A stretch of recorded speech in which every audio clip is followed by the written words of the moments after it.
ना जाने कितने कितने जन्म हमारे ऐसे ही निकल गए और हम शिव भक्ति नहीं कर पाए।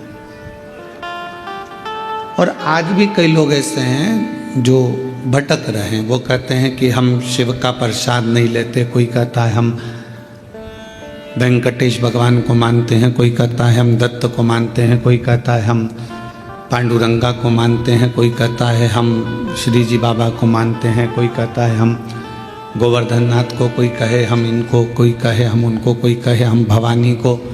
हम शिव की आराधना नहीं करते। स्कंद पुराण में केदार खंड के अंदर हो सकेगा तो आज हम उसका चैनल के माध्यम से उसको हमारा YouTube चैनल पे हम उसको बताएंगे भी। स्कंद पुराण के कल्याण के 27वें नंबर पृष्ठ पर केदार खंड के अंतर्गत एक बात लिखी बड़ी सुंदर कि भगवान शंकर भगवान का शिवलिंग, भगवान विष्णु और भगवान 33 कोटि देवता, ये सब अलग कोई भी नहीं है, कोई अलग नहीं।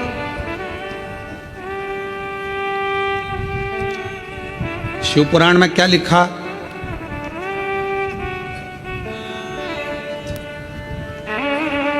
भगवान शंकर की शिव पुराण में लिखा है कि ये जो भाग है जहाँ शिवलिंग रखा है, ये जलाधारी, ये जो भाग है ये पार्वती जी का हस्त कमल, ये शिव पुराण, ठीक है। पर स्कंद पुराण का केदार खंड क्या कह रहा है कि ये जो जलाधारी है ये भगवान विष्णु का हस्त कमल है और ये जो शिवलिंग है ये भगवान शंकर का प्रतिबिंब स्वरूप शंभु स्वयं विराज। अब दोनों देखिएगा जरा। जो दुनिया के लोग कहते हैं कि हम नारायण वाले, हम शिव को नहीं मानते, कोई कहता है हम शंकर का भजन नहीं करते, उनको एक बार स्कंद पुराण पढ़ना चाहिए। वेद व्यास जी लिख रहे हैं स्कंद पुराण में कि जो ये जलाधारी है ये भगवान नारायण स्वयं है और ये जो शिवलिंग है वो शंकर भगवान स्वयं है। ये स्कंद पुराण कह रहा है। और इस शिव महापुराण में, स्कंद पुराण में जब हम अध्ययन करें, पढ़ें उसको, आज हम प्रयास करेंगे कि आप लोगों को वो चीज़ एक एक पढ़ने को मिले लाइन से कि क्या क्या चीज़ स्कंद पुराण के अंतर्गत लिखी है। पूरी जिंदगी हम केवल ब्रह्म ही जिए, भटक रहे हैं। हम लोगों को दुनिया के आज के ज़माने में सनातनियों को सनातन धर्म के माध्यम से तोड़ने का प्रयास पूर्व में भी किया गया था और आज भी किया जाता है। पहले भी देवताओं में हमें तोड़ दिया गया। इनने कहा हम राम वाले, उनने कहा हम कृष्ण वाले, उनने कहा हम शिव वाले, उनने कहा हम भवानी वाले, उनने कहा हम दत्त वाले, उन्होंने कहा हम ये वाले, तोड़ दिया। इतने पंथ बन गए, इतने पंथ बन गए कि अब लोग सोचते हैं कि तुम कौन वाले, इतने पंथ। तब तक सनातन धर्म पंथों में बटेगा, फिर कोई आएगा फिर वो नया पंथ बना जाएगा, फिर कोई आएगा फिर वो नया पंथ बना जाएगा और धीरे धीरे धीरे धीरे हम बढ़ते चले जाएंगे। और बढ़ते गए तो वो कहते हैं ना, उत्तर प्रदेश के माननीय मुख्यमंत्री जी योगी जी ने अपनी वाणी में कहा है, बटोगे तो कटोगे। उन्होंने अपनी भाषा में वही शब्द कहा कि हम अगर बट रहे हैं, हम अगर विभाजित हो रहे हैं, हम बट रहे हैं तो फिर हमको तकलीफ होगी। हम बटे ना, और यदि हम बट रहे हैं तो हमारा जीवन हम व्यर्थ गवा रहे हैं। यदि हम बट रहे हैं, यदि हम बट रहे हैं, हम अपने जीवन को गंवा रहे हैं यदि हम व्यर्थ बट रहे हैं तो। और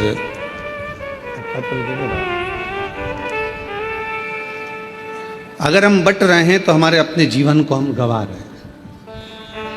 हम पंथों में नाग बटे।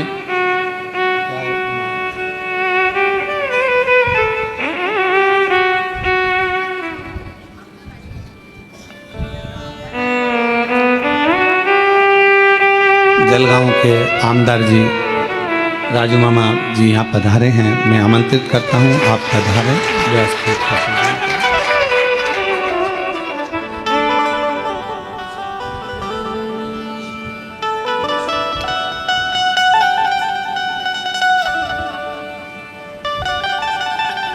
तो शिव महापुराण स्कंद पुराण ये वर्णन कर रही है कि हमारा सनातन धर्म ना बटे, पंथों में विभाजित ना हो, जातियों में विभाजित ना हो। वेद व्यास जी ने जितनी जितनी पुराणों की रचना करी उतनी सारी पुराणों में एक ही बात कही कि आप एकजुट रहे, एकजुट रहे। पर आपकी एकजुटता यह आपके जीवन की सार्थकता। पर हमारे अंदर भ्रम उत्पन्न कर दिया, हमारे घर के लोगों ने कह दिया कि शिव जी पे चढ़ा जल नहीं पियो, कोई ने कह दिया कि शंकर जी पे चढ़ी बेलपत्र मत खाओ, कोई ने कहा कि गर्भस्थ हो गए तो शिव मंदिर मत जाओ, कोई ने कह दिया कि शिवालय मत जाओ, कोई ने कह दिया हम शिव का प्रसाद नहीं लेते। हमें बांट दिया, भगवान से दूर कर दिया। आप सबको मालूम हो जिस समय पर हमारा भारत, हमारी भारत की धरोहर, हमारे सनातनी, हमारे क्रांतिकारी इस भारत की भूमि के जब सब एकजुट हो गए थे तो विधर्मियों को ये लगने लगा था कि ये भारत अब टूटने वाला नहीं, अब ये टूटेगा नहीं। तब विधर्मियों ने भारत को तोड़ने के लिए भ्रम उत्पन्न करा कि शंकर के मंदिर नहीं जाना चाहिए, शिव जी पे जल नहीं चढ़ाना चाहिए, शिव जी का। तब लोगों ने भ्रम उत्पन्न करा सनातनियों को दूर करने का, सनातनियों को दूर ले। पर शिव महापुराण की कथा ने ये सब मिटा दिया। शिव महापुराण की कथा ने केवल एक काम करा कि आप अपने घर के नजदीक में जो शिवालय है, शंकर के मंदिर हैं, वहां जाओ, एक लोटा जल चढ़ाओ और अपने दुख को दूर भगाओ। अपना परिश्रम, अपनी मेहनत, अपना संघर्ष आप अपनी मेहनत स्वयं करिए, परिश्रम स्वयं करिए। शिव महापुराण की कथा ने कभी यह नहीं कहा कि आप अपने परिश्रम से दूर हो जाओ या अपनी तकलीफों को आपको नहीं झेलना है। आपको झेलना पड़ेगा, आपको परिश्रम करना पड़ेगा, मेहनत करना पड़ेगा, और आपकी मेहनत ही एक दिन आपको रंग लाएगी और उन्नति की सीढ़ी तक लेकर जाएगी। आज हम परिश्रम से वंचित हैं। जब हमारा बचपन रहता है तो हमको जो प्यार मिलता है, प्रेम मिलता है, वो फ्री में मिलता है। बोलो सही है कि गलत है? अरे जम के तो बोलो सही है। बचपन में प्यार खरीदना पड़ता है क्या? प्रेम खरीदना पड़ता है? बचपन में कोई भी छोटा सा बच्चा है, इधर बाजू में जाएगा, उधर बाजू में जाएगा, सब उससे प्रेम करेंगे, गले से लगाएंगे, हृदय से लगाएंगे, गोदी में लेंगे। प्रेम, प्यार बचपन में फ्री में मिलता है। जवानी में प्यार, प्रेम फ्री में नहीं मिलता, कमाना पड़ता है। धन बढ़ाओगे तब प्रेम बढ़ेगा, वैभव बढ़ाओगे तो लोग पूछेंगे, संभालेंगे, ध्यान देंगे।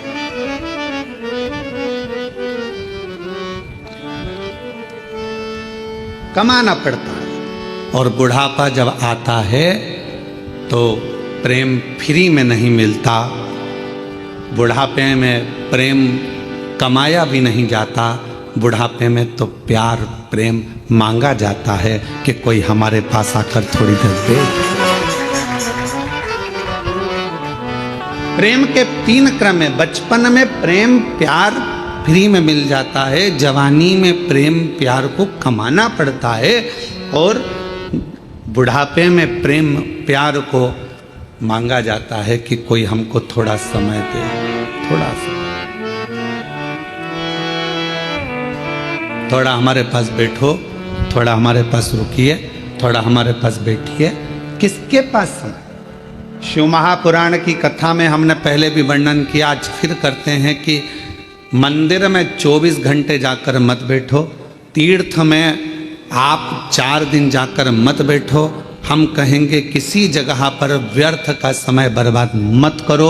हम कहेंगे आप अगर थोड़ा सा समय आपको मिल जाए, आप पूजन भी नहीं कर रहे हो, पाठ भी नहीं कर रहे हो, अर्चना भी नहीं कर रहे हो, आप चाकरी सेवा भी नहीं कर रहे हो, तो इतना जरूर करो कि अपने घर में जो बुजुर्ग हैं उनके पास थोड़ी सी देर जाकर बैठ जाओ, तो आपकी पूजन का फल आपको मिलेगा, आपकी आराधना साधना का फल आपको मिलने लगे।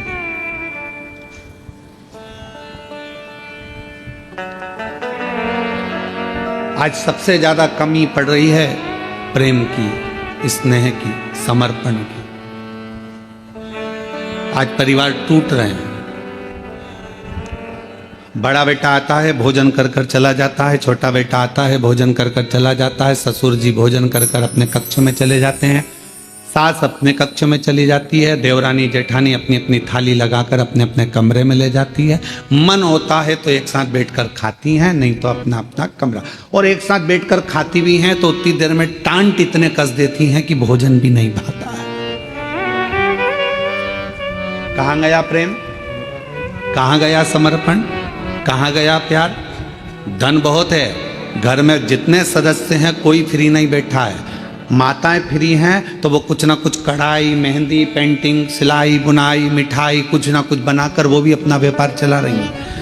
पुरुष हैं तो वो भी कमा रहे हैं, कोई ऑनलाइन कमा रहा है, कोई कुछ कमा रहा है। हर व्यक्ति अपना अपना काम कर रहा है, कमाने में लगा है, संपदा बढ़ाने में लगा है।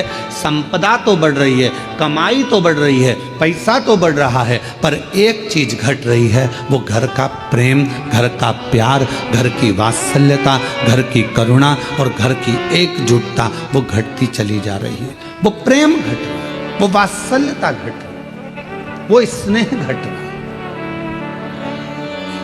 और शिव जी के परिवार में ये सब चीज बड़ा, शंकर भगवान के परिवार में ये कुछ भी नहीं था। ना वैभव था, ना धन था, ना दौलत था, ना गाड़ी थी, ना बंगला था, ना सत्ता थी, ना कोई सोना चांदी हीरा पन्ना था। पर शिव जी के घर में एक चीज थी, शमशान में भी रह रहे हैं तो प्यार से रह रहे हैं, और अब आकाश में रह रहे हैं तो प्यार से रह रहे हैं, कैलाश पर रह रहे हैं तो प्यार से रह रहे हैं, झोपड़े में भी वो प्यार के साथ रहते हैं तो उन्हें बैकुंठ जैसा सुख प्राप्त होगा। बैकुंठ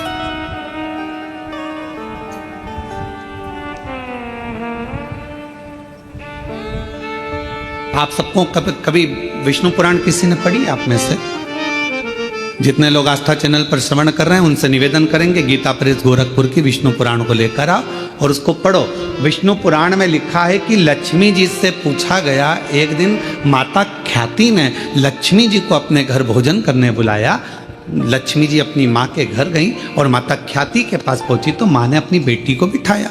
लक्ष्मी जी ख्याति देवी की बेटी है, तो ख्याति ने गोदी में बिठाकर अपनी बेटी से पूछा कि बेटी, मैंने तुझे भगवान विष्णु के साथ ब्याया, मैंने तुझे भगवान नारायण के साथ विदा कर दिया, विवाह कर दिया, तो भगवान बैकुंठ में चली गई, सारा सुख तेरे घर में है, पर ईमानदारी से बता तेरा सबसे ज्यादा मन कहाँ लगता? तेरा मन किस जगह पर लगता? लक्ष्मी जी से पूछा गया। जलगांव के सेठों की तिजोरी में तेरा मन लगता है क्या? तेरा मन मुंबई में महालक्ष्मी मंदिर में लगता है क्या? तेरा मन तिरुपति तिरुमाला में कहीं तेरा मन लगता है क्या? तेरा मन कहाँ लगता है? महालक्ष्मी मंदिर बेरुल में लगता है? तेरा मन कहाँ लगता है? तो लक्ष्मी जी कहती हैं, माँ सबसे ज्यादा मन मेरा केवल एक जगह पर लगता है, जिस घर में प्रेम होता है, प्यार होता है, वहां मेरा मन लगता है। जहां मेरा मन प्रेम की जगह पर, प्यार की जगह पर, स्नेह की जगह पर, फिर वो गरीब का झोपड़ा क्यों ना।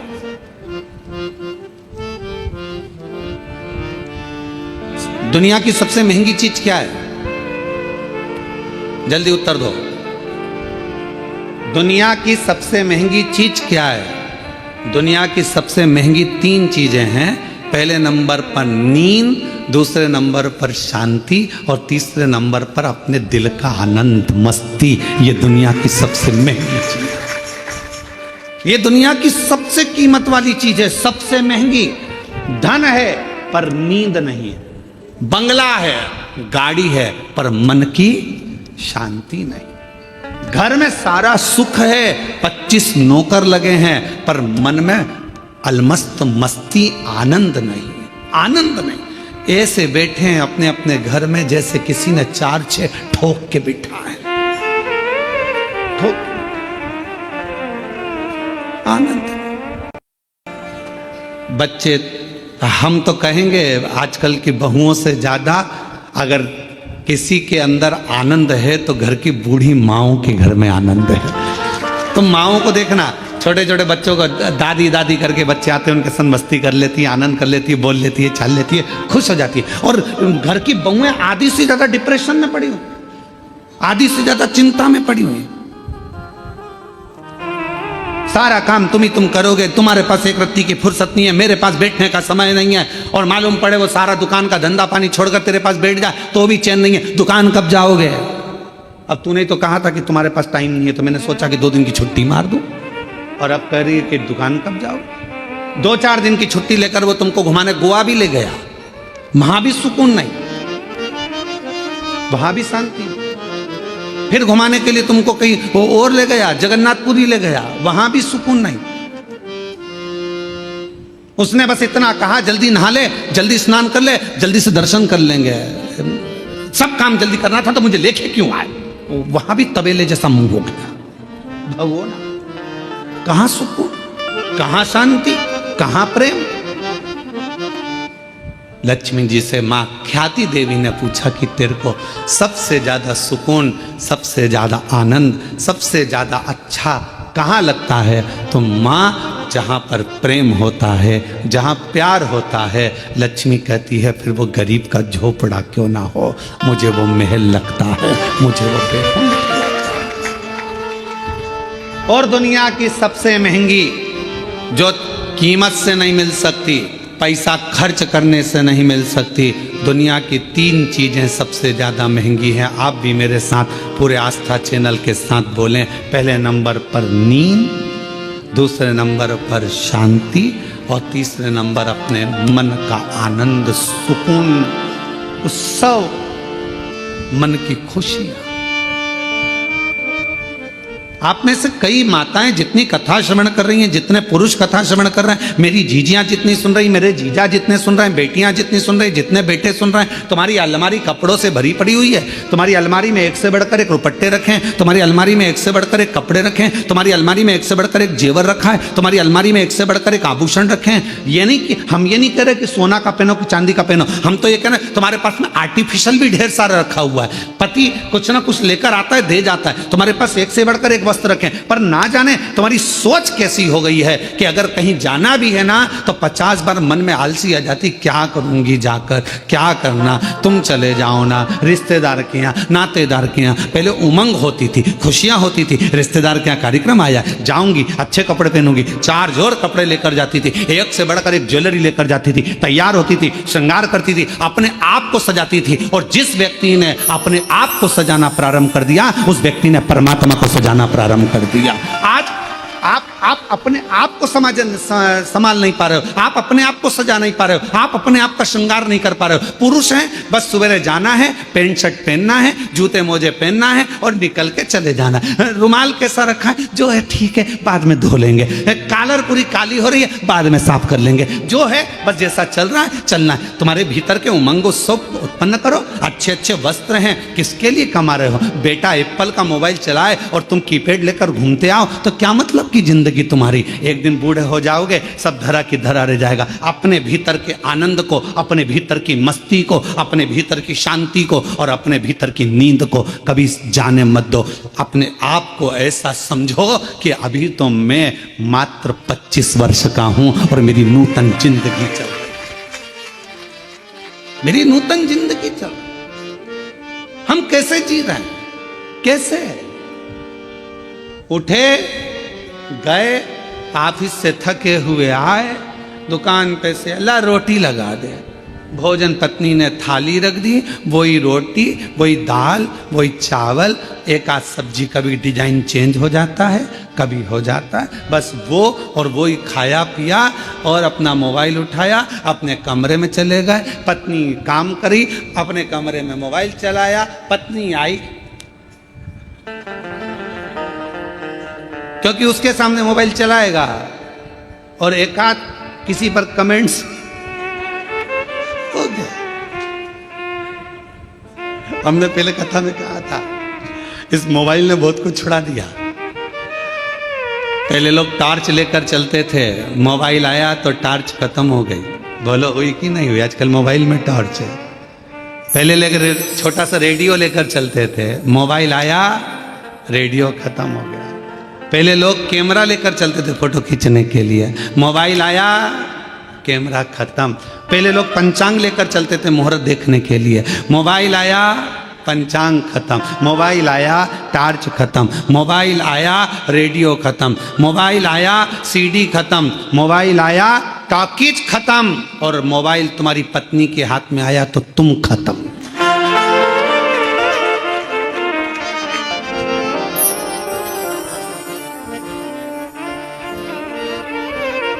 अपने स्थान पर बैठकर बाबा देवादिदेव महादेव को अपने मन का भाव करिए, दिल से प्रार्थना करिए, विनय करिए, निवेदन करिए। जहाँ जगह मिले वहाँ बैठकर बाबा को अपने मन का भाव कहिए।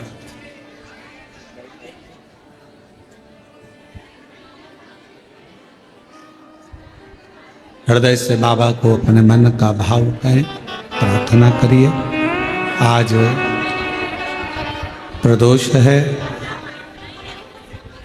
बाबा को अपने मन का भाव कहकर हृदय से प्रार्थना करिए।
महादेव भगवान शिव ओगरदानी त्रिकालदर्शी कैलाशी विनाशी भगवान शंकर की पवित्र कथा करे। घर के प्रेम को मेरे भगवान शिव का परिवार कह रहा है कि कैसे भी रहो, कहीं पर भी रहो, पर आपस का प्यार प्रेम खत्म मत।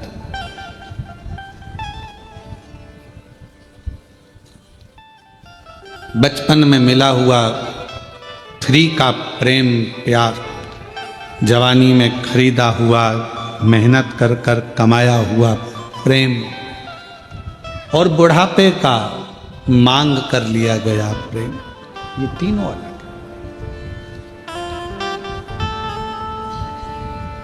पर शिव कथा कर रही है, भगवान शंकर का चरित्र कह रहा है, शिव महापुराण की कथा कर रही है। भीतर की शांति, नींद और अपने अंदर का उत्सव, आनंद, उमंग, उत्साह, ये कभी कहीं प्राप्त नहीं होगा। ये अपने अंदर से आपको लाना पड़ेगा, लाना।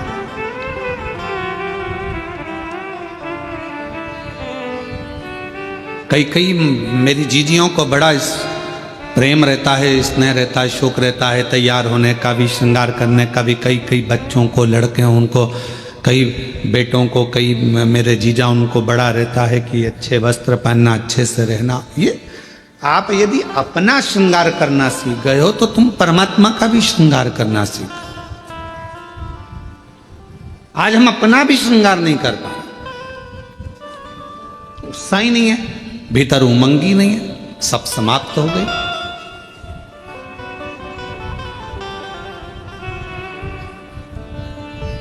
कितना सुंदर कहा है। एक व्यक्ति ने पूछा कि क्यों गुरुजी, क्या भगवान के मंदिर जाना है तो कोई वस्त्र बदल कर जाना पड़ता है?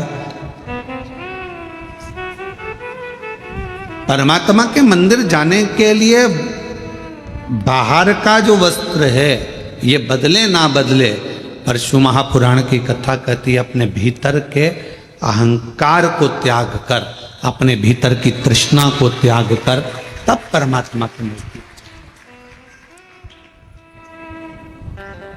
हम बदल ही नहीं पा रहे। ऊपर के कपड़े तो हमने चेंज करे, वस्त्र बदले, पर हम परमात्मा के पास पहुंचकर भी हम श्रेष्ठ नहीं बने। आप सबको मालूम होगा समुद्र के पास कितना पानी है? पानी की कमी है समुद्र के पास, पर समुद्र के पास में पानी की कमी नहीं है, फिर भी समुद्र पानी पीने को तरसता है।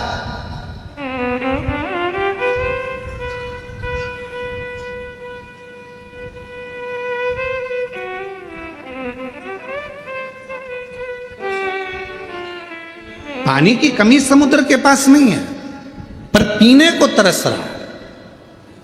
धन की कमी व्यक्ति के पास नहीं है, गाड़ियों की कमी नहीं है, संपदा की कमी नहीं है, सब सुख सबके पास है, पर व्यक्ति शांति को तरस रहा, भीतर के सुख को तरस रहा, आत्मशांति। किसके पास है? कोई कह दे एक डॉक्टर भी पढ़ाई करने के बाद हम कहते हैं कि हर व्यक्ति को थोड़ा समय अपने खुद के लिए निकालना चाहिए। सवेरे 9 बजे अपनी कुर्सी पर इंजीनियर भी बैठता है, डॉक्टर भी बैठता है और एक अधिकारी भी बैठता है, शाम को 5 बजे तक अपनी कुर्सी नहीं छोड़ता, फिर घर गया, फिर काम में लग गया, फिर करा और मालूम पड़ा कि तुमने अपना समय दिया तो सही, पर अपने शरीर पर ध्यान नहीं दिया। एक दिन तुमने अटैची भरकर पैसा इकट्ठा तो कर लिया, पर मालूम पड़ा कि एक दिन खुद को ही बीमारी हो गई और जो रखा हुआ पैसा था, जो तुमने इतने दिल से कमाया था, वो खुद की ही बीमारी में लग गया। क्या मिला? समुद्र के पास पानी बहुत है, फिर भी समुद्र प्यासा है। समुद्र के पास जल बहुत है, फिर भी समुद्र को तृप्ति नहीं है।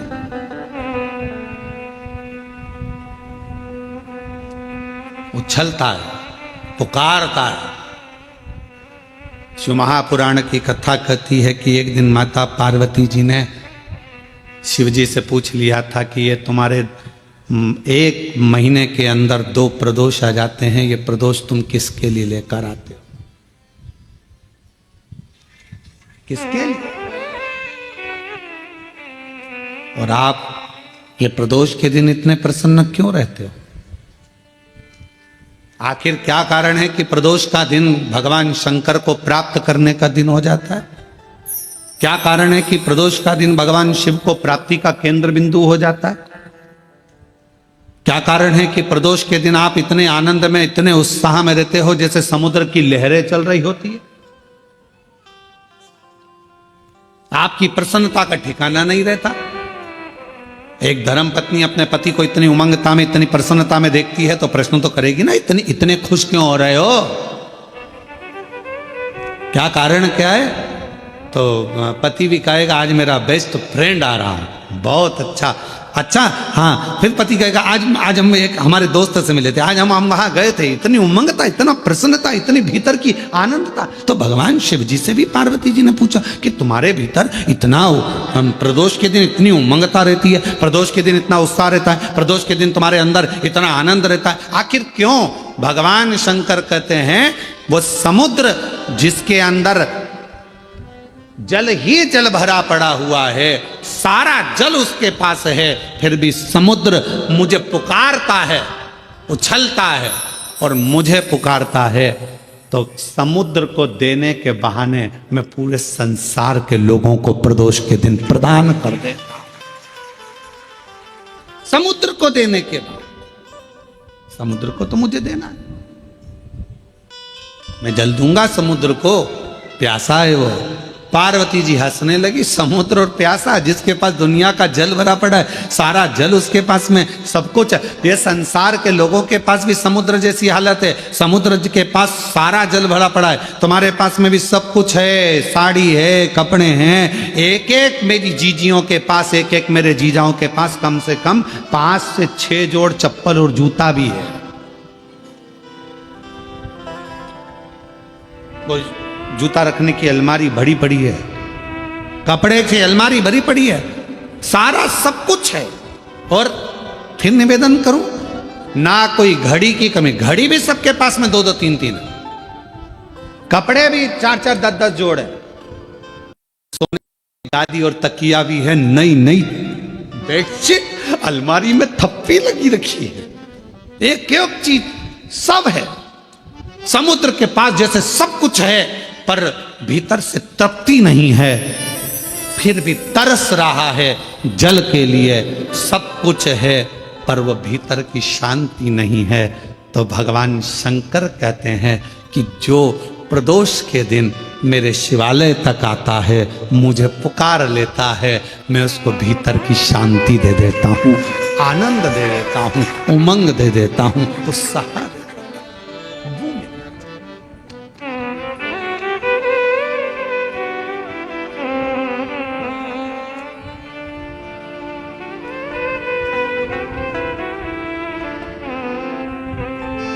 आपका मुलगा मुलगी चांगला है? अरे बोलो तो, मुलगा मुलगी दोनों चांगला है? ठीक है।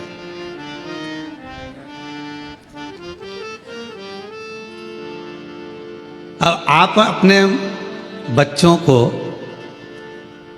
सब कुछ दे रहे हो, जो मकान है तुम्हारा किसको मिलेगा? बोलते जाओ जल्दी जल्दी। बच्चों। गाड़ी,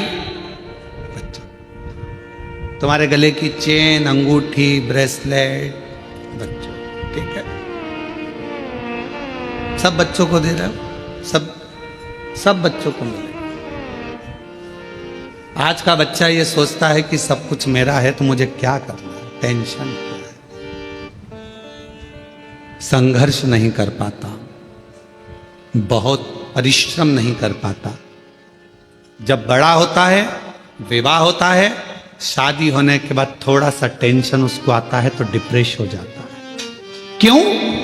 हमने गाड़ी दी, बंगला दिया, धन दिया, दौलत दी, परवरिश अच्छे से करी, अच्छा कॉलेज दिया, अच्छा स्कूल दिया, अच्छी एजुकेशन दी, अच्छा डॉक्टर को दिखाया, उसको स्वस्थ रखा, सब कुछ करा, पर अपने बच्चे को हमने संघर्ष करना नहीं सिखाया। और एक दिन उसके ऊपर जवाबदारी का बोझा बढ़ा, वो डिप्रेस हो गया, किसी ने कुछ कह दिया, डिप्रेशन में आ गया। पत्नी, शादी हो गई, पत्नी आ गई, 1 महीना 2 महीना 6 महीना रही, पत्नी मायके चली गई, वो डिप्रेस हो गया। क्यों? हमने उसको परिश्रम करना नहीं सिखाया, हमने उसको ये नहीं बताया कि संसार के लोगों से लड़ना कैसे।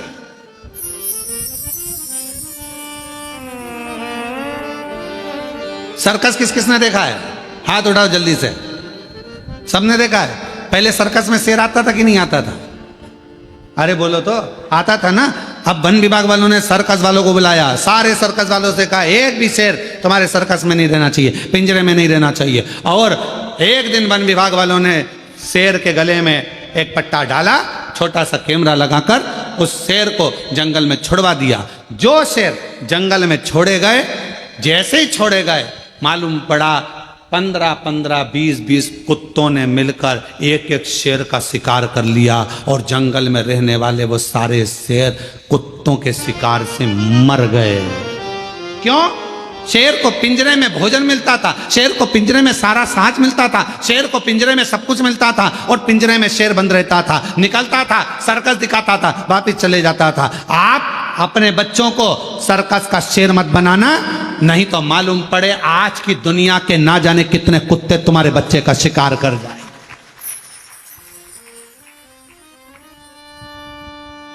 दुनिया के ना जाने कितने बैठे हैं जो तुम्हारे बच्चे का शिकार कर जाएंगे। धन तुमने छोड़ा, गाड़ी तुमने छोड़ी, बंगला तुमने छोड़ा, सारा साज तुमने छोड़ा, मालूम पड़ा धीरे धीरे उन्होंने शेयर मार्केट में लगा दिया, मालूम पड़ा डब्बे में लगा दिया, सब बर्बाद कर कर एक दिन बच्चे को लाकर कंगाल कर कर छोड़ दिया। इसलिए अपने बच्चे को जंगल का शेर बनाना, सर्कस का शेर मत बना देना, नहीं तो जिंदगी बर्बाद कर लो। उसको थोड़ा सा विल पावर दो, उसको थोड़ा संघर्ष करने दो, उसको थोड़ी मेहनत करने दो, उसको थोड़ा अध्ययन करने दो, उसको थोड़ा दुकान पर जाने दो, उसको थोड़ा व्यापार करने दो।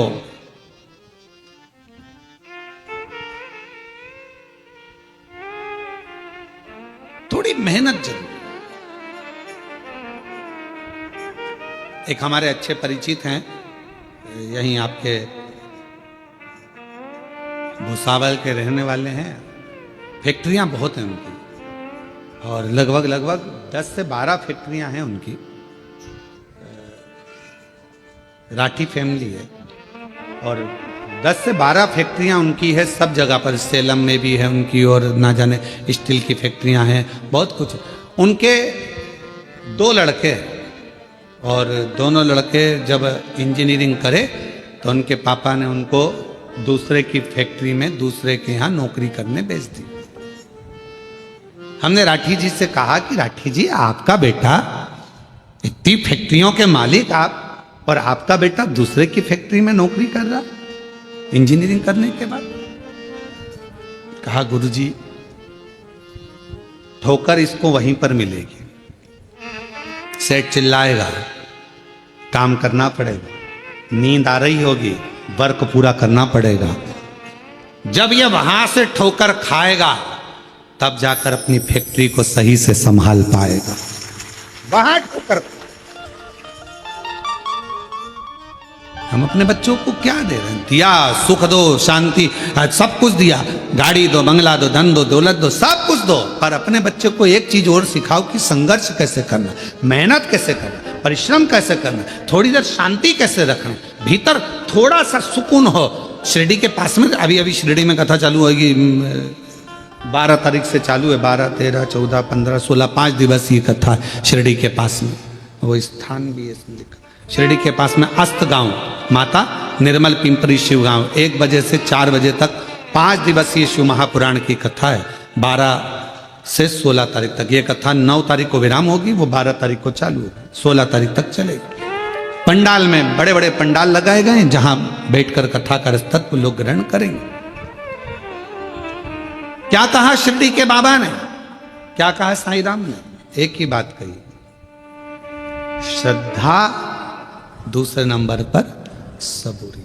आज के जमाने में जरा सी सबूरी नहीं है, जरा सी। भले अपन शिरडी के पास रह रहे हैं पर रत्ती भर की सबूरी नहीं है। तुम्हारे यहां से शिरडी कितनी दूर है? जलगांव से बोलो बोलो, कितना किलोमीटर है? 220 किलोमीटर। अब नजदीकी है ना, हमारे यहां से तो दूर ही है, 800 किलोमीटर पड़ जावे, तो तुम्हारे यहां से तो फिर भी पास में ही है। तो इतना नजदीक होने के बाद भी सब्री नहीं है, थोड़ा सब्री होना चाहिए, जरा सी सब्री। बेटा बेटी का ब्याह हुआ, शादी हुई, 6 महीना रहे, झगड़ लिए, लड़ लिए, अलग हो गए, मैं इसका मुंह नहीं देखूं, मैं उसके यहाँ नहीं रहूंगी, तलाक ले लूंगी, मैं नहीं रहूंगी, यहाँ नहीं रहूंगी। मारे थोड़ा सब्र तो रखो। तुमने सोचा कि ये बेकार है तो फिर दूसरी शादी कर लूंगी, मालूम पड़े ये बेहरू था और वो काल बेहरू मिल गया तो सुकून का थोड़ा नहीं। और ये शांति कहाँ से मिलेगी? आपको कहीं प्राप्त नहीं। और फिर निवेदन करेंगे, आप सबके गुरु होंगे, जितने आस्था चैनल पर सुन रहे हैं, जितने फेसबुक यूट्यूब पर सुन रहे हैं, जितने कथा को श्रवण कर रहे हैं, सारी दुनिया के लोग कथा सुन रहे हैं, लाखों लोग, करोड़ों लोग इस शिव महापुराण की कथा को श्रवण कर रहे हैं। शांति, आपके कितने भी गुरु हो, किसी का भी गुरु मंत्र हो, और उसके बाद भी अगर तुम्हारे दिल को शांति नहीं मिल रही हो, तो आज से एक नियम चालू कर दो, शंकर जी के मंदिर में जाना चालू कर दो, शिव को गुरु बना लो, शांति मिलना प्रारंभ। जब तक मैंने सब कुछ सब जगह पर देख लिया, पर शांति नहीं मिल रही, सुकून नहीं मिल रहा, धन बढ़ा, संपदा बढ़ी, सत्ता बढ़ी, सब कुछ बढ़ा,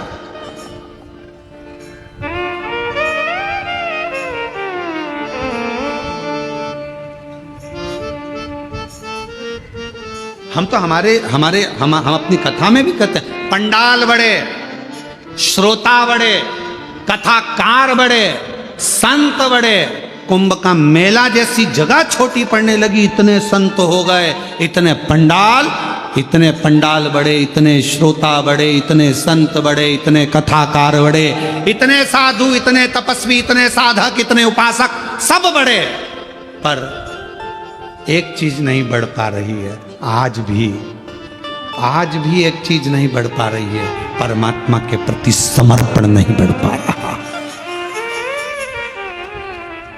सब कुछ बढ़ रहा है, कथाकार बढ़ गए, पंडाल बढ़ गए, पब्लिक बढ़ गई, श्रोता बढ़ गए, सब कुछ बढ़ गए, मंदिर बढ़ गए, तीर्थ बढ़ गए, सब बढ़े, पर समर्पण नहीं बढ़ पा रहा। हमारा समर्पण एक जगह पर क्यों नहीं हो पा रहा?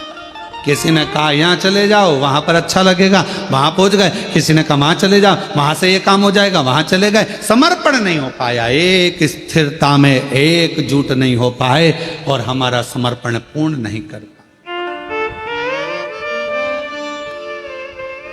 क्यों भटके? एक पत्र अच्छा,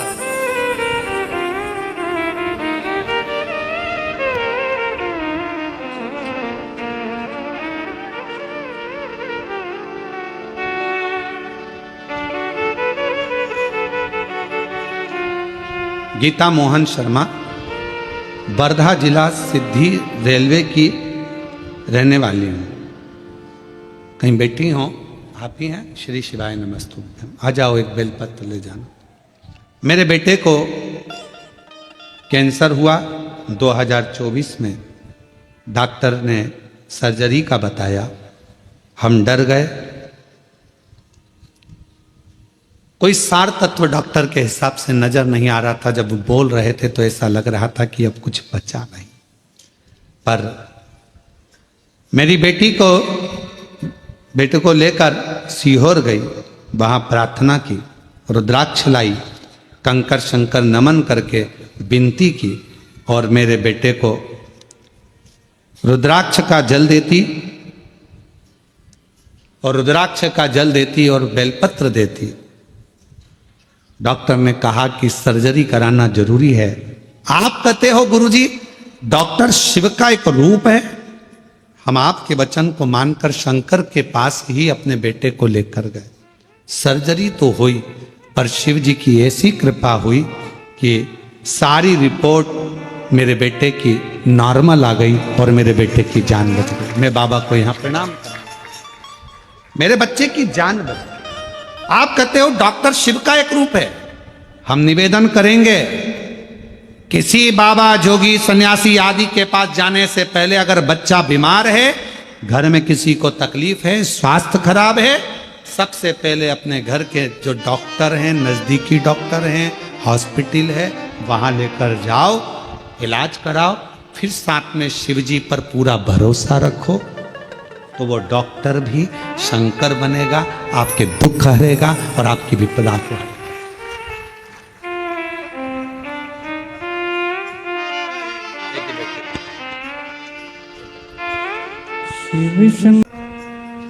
मेरा मोबाइल नंबर ये है, कहीं बैठे हैं आप ही हैं, आ जाओ, एक बेलपत्र ले जाना। जब मेरा बेटा एमपीएससी की तैयारी कर रहा था, उत्तीर्ण नहीं हो पा रहा था, कई सालों से प्रयास करा पर नहीं हो पाया। बहुत प्रयास करने पर आखिरी में हिम्मत हारा, तब मैंने आपकी कथा पंडाल में जाकर श्रवण करी, जलगांव में भी सुनी मामा के यहाँ रहकर, और उसके बाद मेरा बेटा भी कथा को श्रवण करने के लिए पहुंचा। आप कहते हो कि पंडाल में बैठकर जो मांगा जाता है शिव जरूर देता है। आज मैं बाबा को धन्यवाद देने के लिए आई हूँ। पशुपतिनाथ का व्रत और पंडाल में बैठकर श्रवण करी हुई कथा से आज मेरा बेटा वाशिम जिला सत्र न्यायालय में क्लर्क पद पर नौकरी कर रहा है। मैं बाबा को यहाँ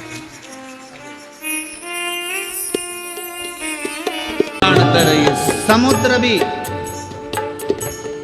प्यासा है, धन भले हो, संपदा भले हो, सत्ता भले हो, पर भीतर की शांति बहुत जरूरी है। एक कथा आती है बड़ी सुंदर है, स्कंद पुराण की, शिव महापुराण की। लंका का राजा रावण,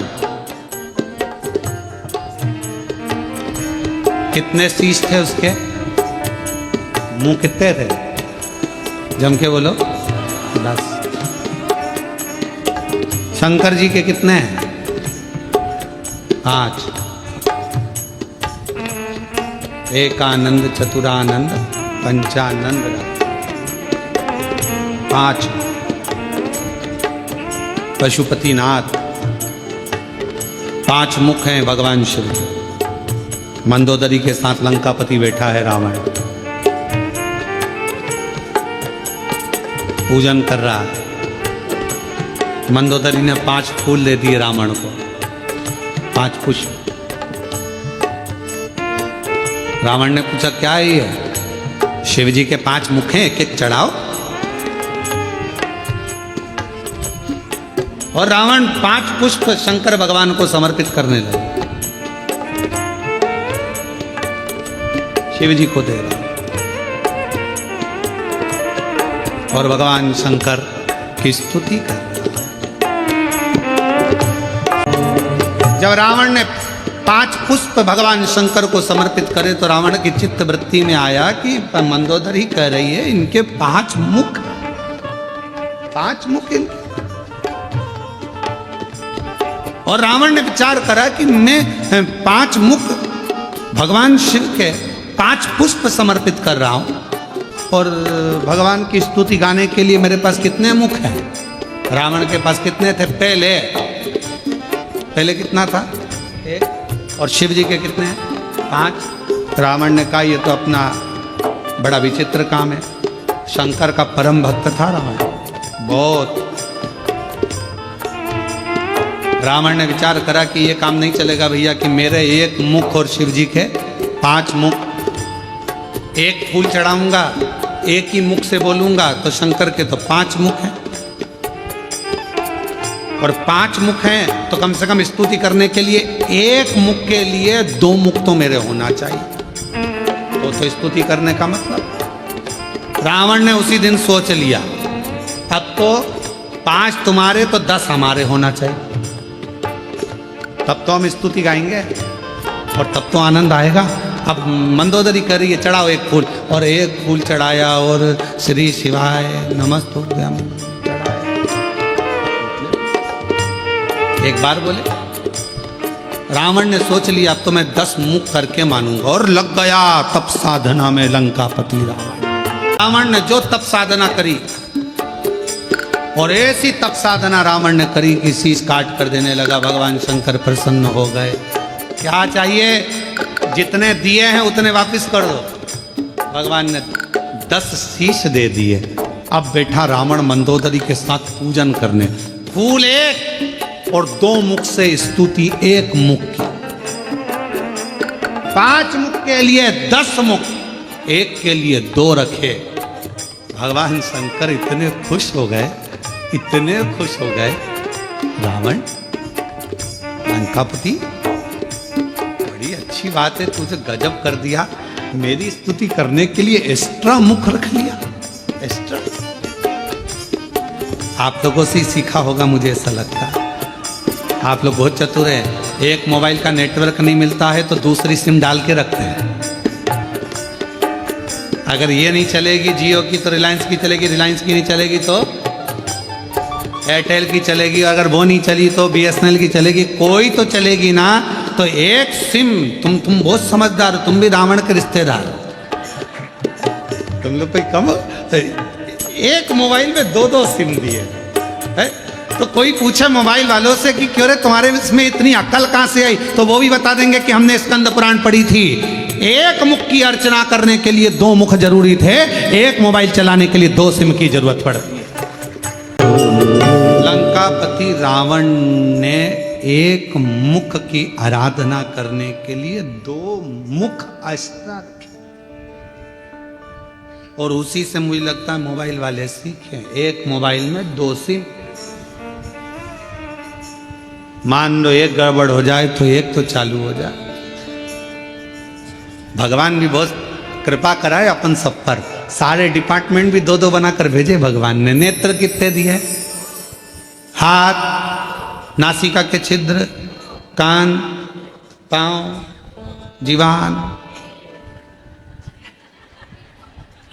भगवान को भी मालूम था एक ही गजब कर जाएगी, पूरे जलगांव में आग लगा जाएगी, एक ही काफी। उसने जीवान एक दी, और उसको भी फाटक से बंद कर कर 32 सैनिक लगाकर, दांत पीछे से बांध कर, ज्यादा मत बोलना, समझदारी से काम लेना। और ये जीवान एक दिन दांतों से बोल दी, ए मेरे 32 भाइयों, तुम्हारे हाथ जोड़ती हूँ, तुम मुझे काट मत देना, बहुत कोमल हूँ मैं, सीधी हूँ मैं।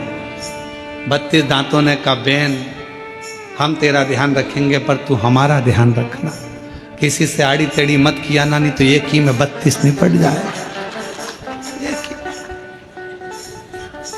किसी काम के ही नहीं रहेंगे। और एक बार सोफा सेट गया तो फिर वो सोफा सेट, दूसरी बार सागौन का सोफा सेट गया तो फिर तो वो प्लाई का ही बनना है, किसी काम का तो। कृपा खूब दो, मना नहीं। शिव कथा कहती है भगवान अगर कहीं शांति ना मिले तो लंकापति रावण जैसा एक विचार अपने भीतर लेकर आना, शिव की स्तुति में लग जाना। पर रावण से सब कुछ सीखो, शिवाराधना सीखो, साधना सीखो, भजन सीखो, कीर्तन सीखो, एकाग्रता सीखो, पर रावण से एक चीज और सीखना कि अहंकार रावण जैसा अपने भीतर मत रखो। कितना अहंकार भर गया था रावण के अंदर।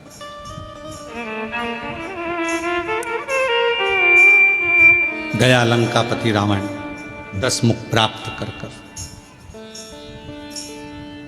और 10 मुख प्राप्त हो गए जब लंकापति रावण के पास में 10 मुंह हो गए। मंदोदरी के साथ बैठकर पूजन अर्चना साधना सब कर ली, अब पहुंच गया।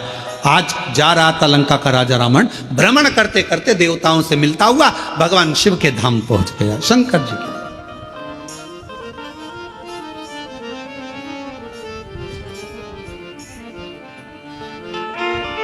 और भगवान देवाधिदेव महादेव के धाम पर जब पहुंचा,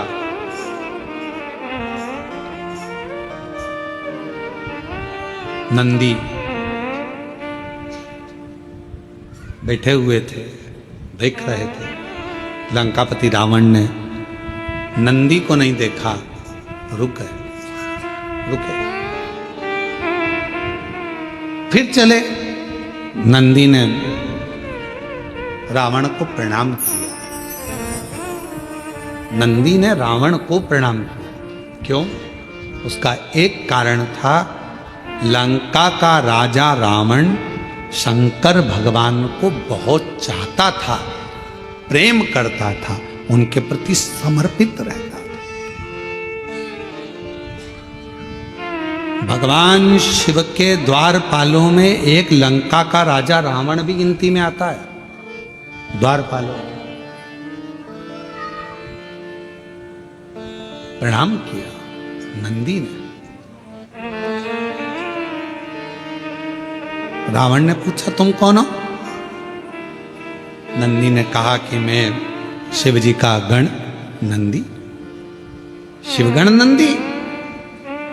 चेहरा देखा है तुम्हारा?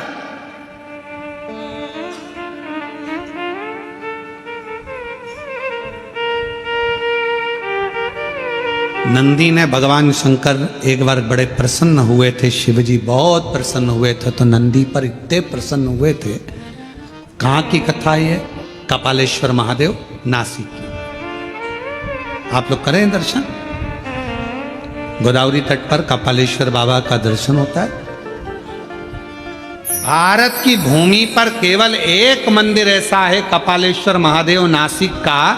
महाराष्ट्र की धरा पर पूरी दुनिया का एक मंदिर ऐसा है जहां पर भगवान शंकर के गुरु नंदी हैं, वो कपालेश्वर महादेव है। शिव के गुरु नंदी हैं। ब्रह्मा जी का शीश कटा, हाथ पर शीश चिपक गया भोलेनाथ जी के।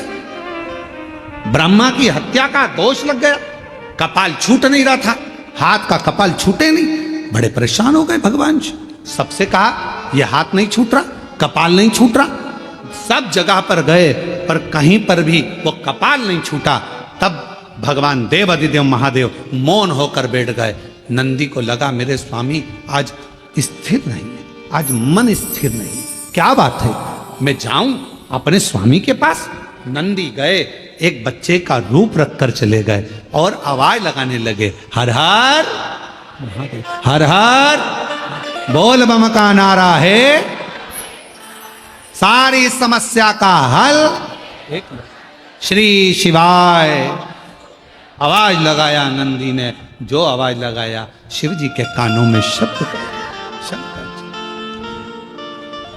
और भगवान देवाधिदेव महादेव के कानों में जब शब्द गया, शब्द जाने पर भगवान शंकर जी ने आंख खोली, नेत्र खोले। बालक खड़ा था, पूछा तुम कौन हो? बालक कुछ बोला नहीं, बस इतना कहा कि आप एक काम करो, एक काम करो, एक बेलपत्र का स्पर्श कर कर गोदावरी का स्नान, फिर बद्रीश में जाकर गंगा का स्नान, अलकनंदा का स्नान। जो ज्ञान दिया शिव जी उसको स्वीकार कर लिए। बेलपत्र का स्पर्श किया, कपाल नीचे गिर गया। बेलपत्र का मात्र स्पर्श किया, कपाल नीचे। आज भी उस मंदिर का नाम कपालेश्वर महादेव नासिक में, कपाल नीचे। शिव जी ने स्मरण किया उस बच्चे का, पूछा कि बेलपत्र में ऐसा क्या है? भगवान नंदी जो बालक का रूप रखकर आए थे, उन्होंने कह दिया एक बेलपत्र का जब कोई स्पर्श करता है, देवाधिदेव महादेव, जैसे आपके हाथ से ब्रह्मा जी की हत्या का पाप कपाल नीचे गिर जाता है, बेलपत्र का मात्र स्पर्श करने वाले के सारे पाप एक क्षण में नीचे गिर जाते हैं। एक क्षण में नीचे। बेलपत्र का स्पर्श।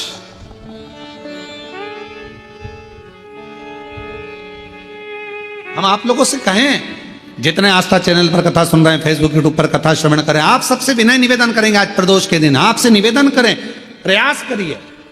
शरीर में कोई भारी से भारी रोग हो जाए, कोई बहुत बड़ा रोग हो जाए, बहुत, डॉक्टर कह दें कि यह रोग का कोई अंत नहीं है, कोई अंत नहीं, शरीर के नसें ब्लॉक हो गई, नस नहीं चल रही है, रोग ग्रसित हो गए। ये अभी शरद पूर्णिमा रही है, रात्रि के समय पर चंद्र जब प्रकट हो जाए, चंद्रमौलेश्वर महादेव का नाम लेकर 7 बेलपत्र भगवान शंकर के शिवलिंग पर, इस डंडी की जो दिशा है, डंडी की दिशा 7 अलग अलग जगह पर, कभी इधर चढ़ा दो, कभी इधर चढ़ा दो, कभी इधर, 7 दिशा पर बेलपत्र को समर्पित एक ही स्थान पर करो, दिशा अलग अलग कर दो।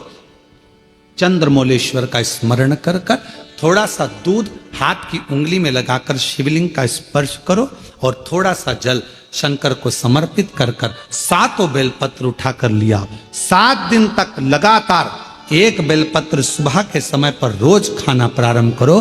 कितनी भी नसें ब्लॉक हो, चाहे शरीर में कितना भी रोग हो, वो धीरे धीरे समाप्त जरूर हो। शरद पूर्णिमा का ये उपाय अवश्य करें। हम फिर कहेंगे डॉक्टर शिव का एक रूप है, डॉक्टर को दिखाओ मना नहीं है, डॉक्टर का इलाज कराओ मना नहीं है, डॉक्टर की जांचें कराओ मना नहीं है, पर शंकर पर विश्वास कर कर शिव को अपना मानकर अपने, जैसे भगवान नंदी गुरु बनकर आए, और गुरु बनकर आए और कहा कि आप बेलपत्र का स्पर्श करिए, स्पर्श करा, कपाल नीचे गिर गया, शिव जी का नाम कपालेश्वर महादेव हो गया। बोल कपालेश्वर महादेव की। आज भी माँ गोदावरी के तट पर नासिक में भगवान कपालेश्वर महादेव विराजमान, आज भी गुरु बने। शिव जी बड़े प्रसन्न हो गए जब उनके हाथ का कपाल छूट गया, आज बड़े प्रसन्न थे, बड़े प्रसन्न। तो शंकर भगवान ने कह दिया, ए नंदी, तुम हमारे गुरु बने थे, हमें दक्षिणा देना है तुमको, और गुरु दक्षिणा बहुत जरूरी है। हम तुमको गुरु दक्षिणा में क्या दें, आपको हम क्या दें, मांग लो, तुम्हें क्या चाहिए। तब नंदी कुछ बोले नहीं, तो शंकर भगवान के पास में पार्वती जी आई, और पार्वती जी ने कहा, प्रभु मेरा एक निवेदन है, नंदी का मुंह कैसा है, सींग लगा है, ऐसा है वैसा है, और नंदी देखा है ना तुम लोगों ने, अरे बोलो तो जम के देखा है, अब नंदी का मुंह तो नंदी ऐसा। तो इतने में पार्वती जी बोल दी, तुम कितने सुंदर हो, कर्पूर गौरम करुणावतारम संसार सार। कितने, मेरा एक मन कर रहा है, आपके 5 मुख में जो सुंदरता है, उससे भी ज्यादा सुंदरता आप नंदी को दे दो। नंदी एकदम हैंडसम, स्मार्ट, नेचुरल ब्यूटी, आप नंदी को कर दो, सुंदर बना दो, बहुत सुंदर। बस भगवान शंकर उसी समय पर नंदी को वर देने वाले थे, इतनी देर में नंदी शिव जी को रोक लिए, नहीं चाहिए। अरे आप, मुझे ये कुछ नहीं चाहिए। पार्वती जी ने पूछा, नंदी तू इतना सुंदर हो जाएगा, इतना श्रेष्ठ हो जाएगा, तेरी सुंदरता बढ़ जाएगी, तू तो शिव जी से भी ज्यादा सुंदर दिखेगा, 5 मुख में जो सुंदरता है उससे प्रबल सुंदरता तुझे मिल जाएगी। नंदी कहने लगे, मैया दिक्कत यही है, दिक्कत सबसे बड़ी यही है, सुंदर हुआ ना तो फिर भजन नहीं हो पाएगा। कभी धागे के पीछे पड़ा रहूंगा, कभी पेंसिल खींचूंगा, डब्बा भरूंगा, कभी रगड़ता फिरूंगा। अब जो मां नहीं, कुछ। शिव जी ने कहा, मैं तो दूंगा, मुझे तो गुरु दक्षिणा देना, और गुरु दीक्षा दिए, दक्षिणा दिए बगैर तो मैं जाऊंगा नहीं, मैं तो दूंगा। तो नंदी ने कह दिया, अगर देना चाहते हो तो मेरा बंदर का मुंह बना दो। बंदर का मुंह, फिर तो तू नंदी अच्छा है। अगर बंदर का मुख मांग रहा है तो उसे तो नंदी अच्छा। नहीं, थोड़े दिन मेरा मन है कि मैं बंदर का मुख लगाऊं, आप मुझे बंदर का मुख दे दो। शिव जी ने कहा, तथास्तु। नंदी का बंदर का मुंह लग गया। अब देखिए कितनी विचित्र बात है। रावण कितने मुंह लगाया? 10। उसमें एक भी मुख ऐसा था क्या? बंदर का, हाथी घोड़े का कोई था नहीं। और नंदी ने क्या मांगा? बंदर का मुख दे दो। बंदर का बैठा था नंदी, बंदर का मुख था। आज शिव आराधना में लगा था। नंदी निकलकर बस बैठे थे, रावण निकलकर जा रहा था। लंकापति रावण को नंदी ने प्रणाम कर दिया। प्रणाम प्रणाम नमन करा। रावण ने पूछा, तुम कौन हो? मैं शिव जी का गण। नंदी? अच्छा, तो ये बंदर का मुंह क्यों लगा रखा है? नंदी ने कहा, मेरे प्रभु ने मुझे दिया है। तो कहा, शंकर भगवान ये आड़ी टेढ़ी चीज तो नहीं दे सकते। रावण बोला, ये फालतू की चीज शंकर जी कभी नहीं देते। कौन होगा जो अपने घर कमरे में, जिस कमरे में वो सोता है तो झाड़ू रखेगा? कौन होता है जो अपने कमरे में कचरे का डब्बा रखेगा? कौन है जो अपने कमरे में कबाड़ा ला के रखेगा? अभी दिवाली पे लोग अपने कमरे का कबाड़ा बाहर निकाल देते हैं और तुम ये बंदर का मुख लेकर आ गए। कौन है? शंकर जी ये नहीं दे सकते, मेरा भोले बाबा ये कभी नहीं दे सकता। कई लोग शिव जी पर आरोप लगा देते, भोले बाबा हमारी नहीं सुन रहे, हम शंकर जी को इतने दिन से जल चढ़ा रहे हैं, शंकर जी हमारी मनोकामना पूर्ण नहीं कर रहे, शिव जी ने ऐसा नहीं करा, शंकर जी ने वैसा नहीं करा। अरे भाई, शंकर तो तुम्हारे लिए सब कुछ करना चाहते हैं, पर थोड़ा इंतजार तो करो। 2 महीना, 2 साल, 1 साल जल चढ़ा और तुम सोचो कि सारे काम होते हुए ना। धीरे धीरे बाबा हाथ पकड़ा ना। कोरोना जैसी बीमारी में आज भी तुझे जिंदा रख रखे हैं, तेरे पड़ोसी निपट गए, भगवान की कृपा है जो तू बैठी है। कई रिश्तेदारों की सूचना आ गई, अरे इतना अच्छा था, मर गया, हाँ बहुत अच्छी थी, उसको क्या हो गया, अटैक आ गया, चले गया, एक्सीडेंट हो गया, मर गया। रोज अखबार में कुछ ना कुछ सूचना मिलती है, मोबाइल पर, इंस्टाग्राम पर कहीं ना कहीं सूचना मिल जाती है, कहीं पहाड़ गिर गया, मालूम पड़े हवाई जहाज जा रहा था विदेश, निपट गया, अपन तो थे ही नहीं। विचार करो, तेरी कृपा का क्या है, कब किस पर हो जाए, जरा सी हम पर कर दो, जरा सी हम पर। भगवान को धन्यवाद देते रहो, तेरी कृपा बड़ी भारी है।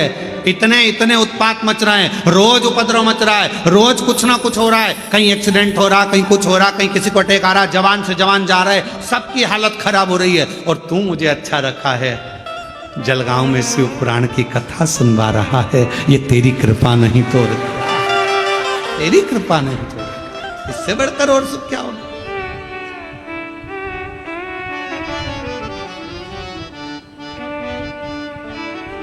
और ये उसी की उदारता, उसी की करुणा, उसी की दया, ये उसी को। महाराज क्यों विचार कर, शिव तत्व कर रहा है, भगवान शंकर का चरित्र कर रहा है, शिव महापुराण वर्णन कर रही है, भगवान शंकर का चरित्र कर रहा है, नंदी कह रहे हैं, भगवान लंकापति रावण नंदी से कह रहे हैं कि मेरा शंकर भगवान ये चीज नहीं दे सकता, मुझे विश्वास।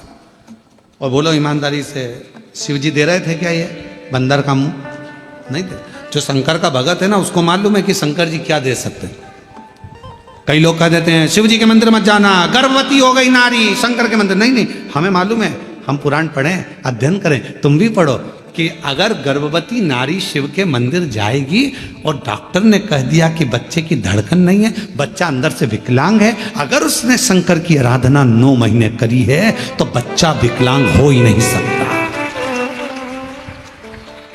बच्चे का माइंड विकलांग नहीं हो सकता, बुद्धि तीव्र हो। जो माँ सरस्वती को श्री सैलम की भूमि पर बैठकर माता सरस्वती को स्वर दे देते हैं, जो वीणा वादनी को वीणा सिखा देते हैं, जो नृत्य कर कर पूरी दुनिया को संगीत दे देते हैं, वो नटराज दुनिया में स्वर देने वाले, दुनिया को आनंद देने वाले, कभी किसी की जिंदगी में दुख नहीं देते। शंकर जी को जिसने पहचान लिया, शिव जी ने सब कुछ दे दिया, सब कुछ। क्या नहीं, क्या नहीं, सब। बस आप पहचान नहीं पाते उसको, जान नहीं पाते, तो कह देते हो भगवान हमारी नहीं सुन रहा। रावण ने कह दिया, रावण शिव जी को बहुत चाहता था, तो तुरंत कह दिया मेरे शंकर भगवान ये नहीं दे सकते, तेरे को बंदर का मुंह नहीं दे सकते, शिव जी ने नहीं दिया, तू बोल सच। रावण ने कहा सच बता दे नंदी, तेरे को ये बंदर का मुंह कहां से मिला? तो कहा शंकर जी तो उनके जैसा सुंदर बना रहे थे, पर मैंने खुद मांग लिया। तो ऐसा बोलना कि खुद ने मांगा है। मम्मी पापा तो अच्छी जगह शादी कर रहे थे तेरी, 2 पेट्रोल पंप थे लड़के के, बॉम्बे में सर्विस कर रहा था, इंजीनियर था, पर तूने ऐसा कवाड़ा ढूंढा तो माँ बाप क्या करे? अब रो, गाड़ी सुधारने वाला ढूंढ लिया, 50 रुपए का पेट्रोल डलवाता, 10 रुपए का चाउमीन खिलाता और दूसरे की गाड़ी पर घूमता, खुद की तो गाड़ी भी नहीं है। लव जिहाद का शिकार हो गई और बाद में आके रो रही कि मम्मी अब क्या करूं? मेरा शंकर भगवान ये नहीं देता कुछ। मेरा वो घरवानी बड़ा चतुर है, बड़ा चतुर। इसलिए मेरी बेटियों से निवेदन है, बेटों से निवेदन है, सावधान हो जाओ। 10 रुपए के चाउमीन और 50 रुपए के डीजल पेट्रोल की दूसरे की गाड़ी चला कर आएंगे, बुड़ बुड़ कर कर तुमको अपना बनाने का प्रयास करेंगे, और एक दिन हरिद्वार घुमाने ले जाएंगे और अटैची में तुम्हारे टुकड़े मिल जाएंगे। इसलिए थोड़ा सावधान हो जाओ, थोड़ा सा।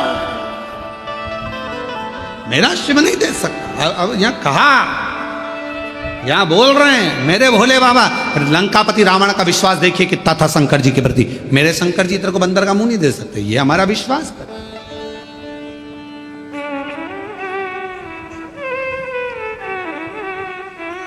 ये हमारा भरोसा कर। महाराज मैंने खुद मांगा है, खुद स्वयं मांगा।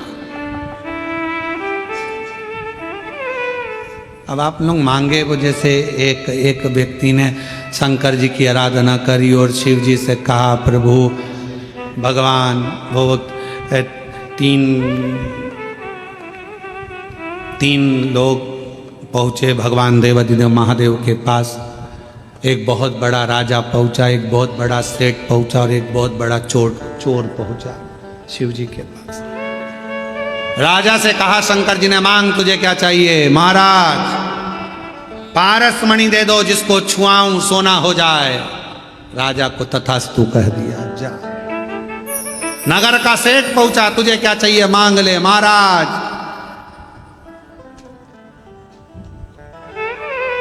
9 लाख करोड़ धन दे दो, गाड़ियां दे दो, फैक्ट्रियां दे दो, करोड़ों के हीरे और जेवरात दे दो। शिव जी ने कहा तथास्तु। तीसरे नंबर पर चोर आया, मांग तुझे क्या चाहिए? इन दोनों के घर का एड्रेस दे दो।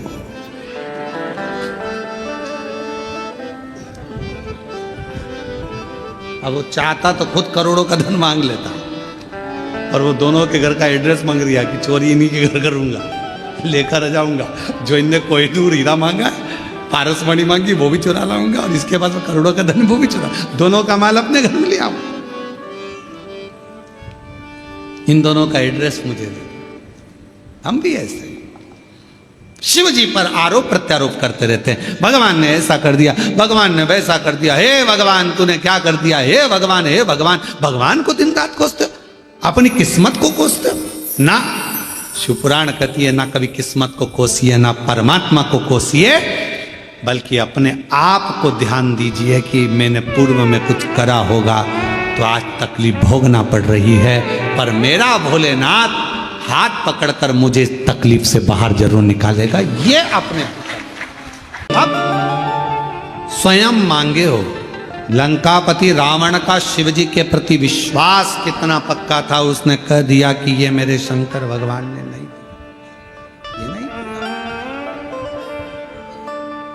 मेरी जीजियों, मेरे जीजाओं, बेटियों, बेटाओं, मेरी माताओं, मेरे भाई, मेरे बुजुर्ग माता पिता, स्मरण रखना, शंकर जी के मंदिर में 1 लोटा जल चढ़ाकर कभी ये मत कहना कि उसने मेरा बुरा करा तो मेरे भगवान उसका बुरा कर दे। नहीं, इतना टाइम बर्बाद मत करो, फालतू की बात मत करो, अपनी बात रखो, अपनी बात। बाबा मेरे जितने दुख हैं सब काट देना, भोला सब दुख मेरे दुख काट। एक जुगनू देखा है, लाइट जलती है उसमें उड़ता है। एक जुगनू, लाइट वाला कीड़ा जुगनू उड़ रहा था, सांप उसको पकड़ रहा था, जुगनू फिर उड़ा, सांप फिर पकड़ा। तो जुगनू ने सांप से पूछा, भाई ये बता तू मुझे खाएगा, मैं तेरा आहार हूँ क्या? उसने कहा नहीं। तो फिर तू मुझे बार बार झटपट क्यों रहा है, मुझे खाना क्यों चाहता है? मैंने तेरा कुछ बिगाड़ा है? जुगनू बोल रहा है मैंने तेरा कुछ बिगाड़ा। सांप बोला नहीं बिगाड़ा, मैंने तेरा कुछ बुरा करा नहीं करा। तो फिर तू मुझे मारना क्यों चाहता है, तू मुझे खाना क्यों चाहता है? तो सांप बोला कि तेरी ये चमकती हुई लाइट मुझे अच्छी नहीं लग रही। आज के समय में दुनिया के लोग सांप की तरह हो गए हैं। आप जितना चमकोगे लोगों को आपकी चमक पसंद नहीं आएगी, उसको निपटाना चाहिए। इसलिए सावधान रहिए, थोड़ा सावधान हो जाओ, सावधान। भगवान से किसी दूसरे का बुरा मत मांगो। भगवान उसने मेरा ऐसा कर दिया, उसने मेरे साथ ऐसा कर दिया, उसने वैसा कर दिया, तुम बुरा कर दे। ना ना ना ना ना, कुछ नहीं, कुछ। हमने देखा है कई लोग अभी अभी नवरात्रे गए हैं, कई लोग नवरात्रे में जिन जिन के शरीर में देवता देवी आते हैं तो लोग उनके यहाँ जाते हैं, जाकर पूछते हैं कि हमारा दुख कब कटेगा। तो वो देवी देवता कभी ये नहीं बोलते कि तुम्हारा दुख कितने दिन में कटेगा, बोलते तेरे रिश्तेदार ने करा है, तेरे रिश्तेदार, तेरी जेठानी, तेरी देवरानी, तेरे ही सास वो करके लाई थी, तेरे ऊपर कुछ करा है, तेरे ऊपर। अब इतना अच्छा परिवार था, इतनी अच्छी सास थी, इतनी अच्छी जेठानी देवरानी थे, उसके माइंड में बिठा दिया कि इन्हीं ने कुछ करा है। फिर उसके समझ में आया, मेरी जेठानी मायके गई थी, प्रसाद लाई थी, वो मैंने खाया था, फिर मेरे साथ ऐसा हो गया। पूरी माइंड में फिल्म जमा दी। देवी थी तो प्रेम भी माँ जैसा भाभी देती थी, बीमार पड़ता था तो दवाई भी भाभी देती थी। आज भाभी बुरी कैसे हो गई। तब 10-15 दिन बाद एक धागा लाई, यहाँ बांध दिया हाथ में पति के। ये क्यों बांध रही है? माता जी बोली है भाभी कुछ कर रही है। पति ने कहा उसको करना होता जब तू नहीं आई थी उससे पहले ही कर देती, तेरे आने के बाद क्या बुरा कर रही, क्या बुरा? जगत में कोई बुरा नहीं है, बुरा हमारा कर्म है। हम जैसा कर्म करेंगे वैसा हमें भोगना। अच्छा करिए अच्छा मिलेगा, बेकार करिए बेकार मिलेगा, जैसा दोगे वैसा मिलेगा। उसमें कौन सी दिक्कत वाली बात है। आप प्रयास करो, अपने घर का झाड़ू लगा के कचरा सवेरे आओ। पड़ोसन बोलो जम के क्या करेगी? अपने घर का कचरा उठा के तुम्हारे घर के सामने डाल देगी। और एक दिन ऐसा करना, एक तो फूल ले जाकर रंगोली पड़ोसन के यहाँ डालकर देखना, इतनी खुश होगी। दिवाली पर जो भी गुजिया बनाएगी, चकली बनाएगी, मठरी बनाएगी, तुमने तो रंगोली डाली थी, वो तुम्हारे घर में थाली लगाकर सजाकर मिठाई का डब्बा तुम्हारे घर देकर जाएगी। मेरी पड़ोसन अच्छा दिया, अच्छा मिला, हमने बुरा दिया। हाँ, हम खुद अपने आप में ये सोच रहे हैं कि उसने बुरा कर दिया। बुरा करने की सामर्थ्यता किसी में नहीं है, कोई नहीं है जो किसी का बुरा कर सके। अगर बुरा करने वाले होते तो ये सबसे ज्यादा मोदी जी के पीछे पड़े रहते।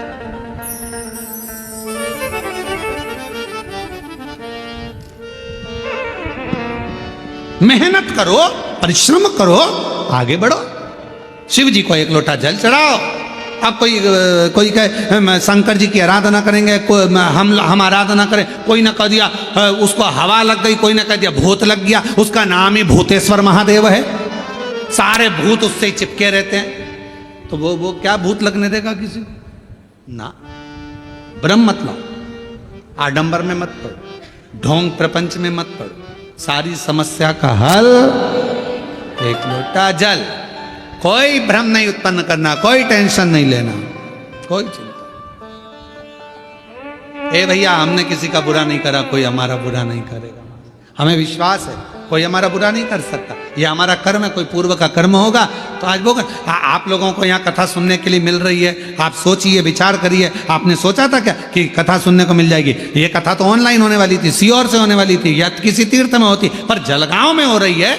तो तुम्हारा कहीं ना कहीं तो पूर्व का कोई तुम्हारा अच्छा पुण्य होगा जो तुमको यहां लाके बिठा दिया। हमारे पूर्व के कोई अच्छे कर्म अच्छी जगह पर ले जाते हैं। मिल गया। रावण का विश्वास था, पक्का था, सोच लिया नहीं मेरे बाबा ये सब नहीं दे सकते, तूने मांगा, तूने करा, तेरा खुद का मांगा हुआ। हाँ मैंने मांगा। अब रावण ने कितनी बड़ी बात कह दी, रावण ने कहा, रे नंदी, तूने मांगा तो बंदर का मुंह मांगा, कपी का। मुझे देख, 10 मुख मांगे भगवान शंकर से, 10। मुझे दशानंद कहते हैं। नंदी हंसकर बोला कि 10 मुख का करेगा क्या? क्या करेगा? आफत मोल ले ली तूने 10 मुख लेकर, राइट साइड मुंह करके सो ही नहीं सकेगा, ना लेफ्ट साइड सो पाएगा, करवट ले सकेगा। नंदी रावण के बोला कि जब सोएगा कैसे? चपटा।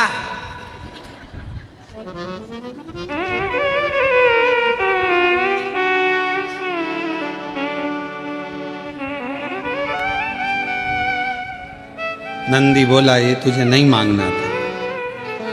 अभी रावण कह रहा था तुझे ये बंदर का मुख नहीं मांगना था, अब नंदी कह रहा है कि तुझे ये मुख 10 नहीं मांगना था।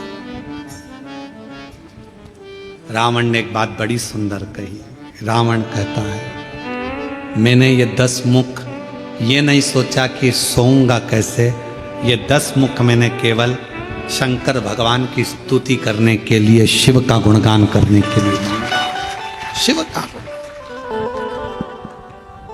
पर नंदी तूने अच्छा नहीं, तेरा ये मुख श्रेष्ठ नहीं है। हंस दिया रावण। नंदी को क्रोध आ गया, और नंदी को क्रोध आया तो नंदी ने कहा, हे लंका के राजा रावण, तुम मुझ पर हंस रहा? मुझ पर? रावण, मैं तुझे श्राप देता हूं। सुन रावण, बंदर के मुख पर हंसा है, बंदर की सेना ही तेरा पूरी लंका का नाश करेगी और तेरा मृत्यु भी सामने आकर खड़ा है। इसलिए शिव कथा कर रही है, शंकर भगवान का गुणगान कर रहा है। शिव की आराधना, साधना, तप, उपास हमें किस भाव से करना है, शिव से क्या लेना है। महाराज वो कहते, सारी उम्र करूं तेरी, सारी उम्र, जितना मेरा जीवन है, जितनी मेरी जिंदगी है, सब तुझे समर्पित।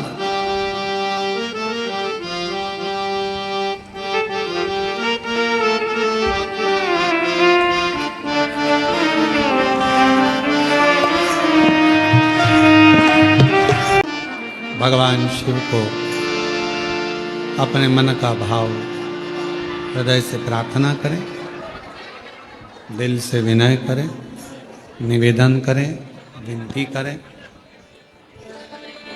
और भाव से बाबा को अपने हृदय की बात जरूर करें। आज प्रदोष है और भगवान शिव की बड़ी करुणा, कृपा, वार्ता है जो शिव महापुराण की कथा श्रवण करने का सौभाग्य प्रदोष के दिन आप सबको प्राप्त हुआ है। हम और आप सब कृतार्थ हैं। सभी लोग साथ में धीरे धीरे आराम से, आनंद से बाबा को अपने मन का भाव जरूर करें।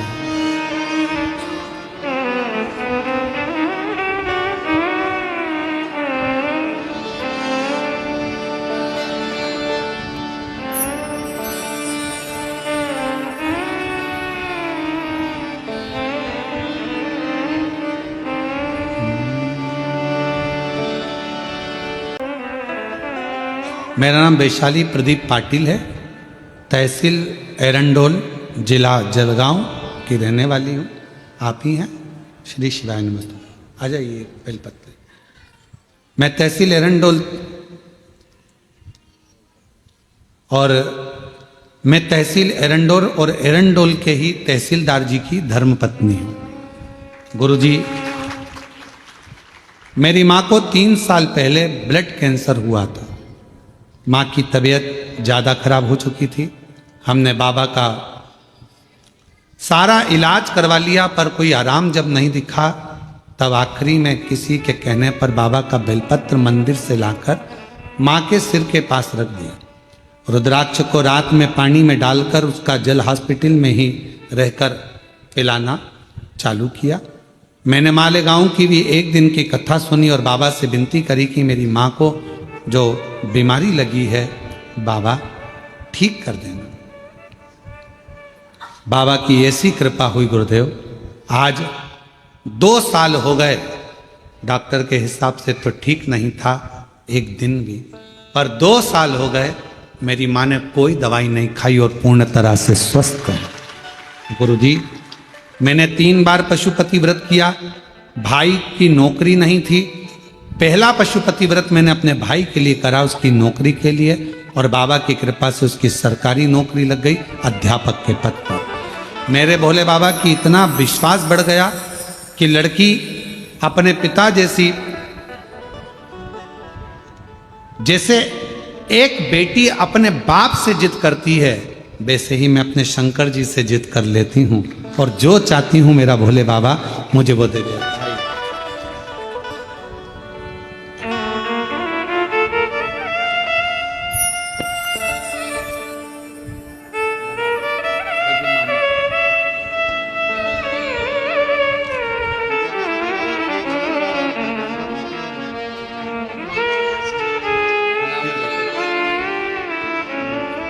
आज आपके बेटे मयंक पाटिल जी का भी जन्मदिन है।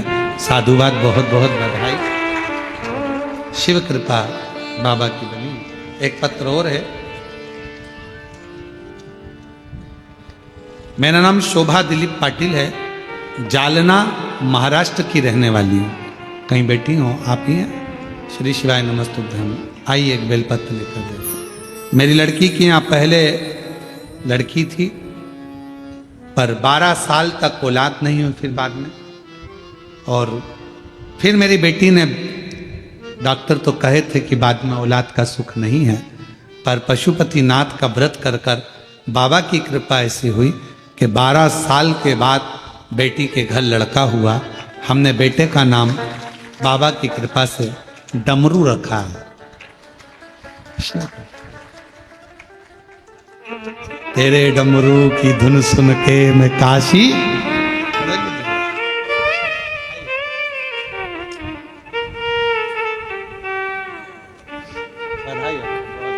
बाबू को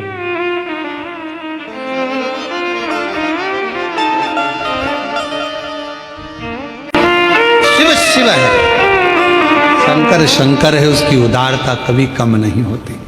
आपका जितना विश्वास, जितना भरोसा, जितनी दृढ़ता, जितना जितना भरोसा आपका दृढ़ होता है, उतना शिव आपके करीब होता है, शंकर आपके नजदीक। शिव महापुराण की कथा कर रही है। लंकापति रावण को नंदी ने श्राप दिया, और वो लंकापति रावण नंदी के श्राप द्वारा बंदरों की सेना जाती है, और वो सेना जाकर पूरे लंका का विध्वंस कर देती है, अंत होता है। किसकी सामर्थ्यता? शिव भक्त लंकापति रावण पर कोई उंगली उठा ले, वो तो शिव का ही गण, शिव का ही गण रावण भी है, शिव का ही गण नंदी भी है। दोनों एक दूसरे के सम, दोनों एक दूसरे। जैसे ब्रह्मदेव, ब्रह्मा जी के मन में जब संशय आ जाता है, ब्रह्मा जी के हृदय में जब संशय आया कि ये सृष्टि का रचना करता मैं हूं, सब कुछ मैं कर रहा हूं। कई लोगों के हृदय में ये बात रह जाती है कि हम कर रहे हैं, परंतु तुम कुछ नहीं, फिर वही वाली बात आ गई, प्रभु आपकी कृपा से सब काम हो रहा है। हम और आप नहीं कर रहे हैं, कराने वाला तो मेरा शिव है, ओगड़ी है, शंभू है, त्रिकालदर्शी शंकर है। आप और हम नहीं है। आप तो 2 कदम चलकर कथा के स्थल तक भी नहीं आ सकते अगर उसकी इच्छा नहीं हो तो। उसकी इच्छा है तो तुम्हें बुलाया, और जो आया है समझ लेना कि बाबा को कुछ तुमको देना होगा, इसलिए तुमको यहां बिठाया। देता ही, बुलाता ही नहीं, वो बुलाएगा ही नहीं। कौन बुला?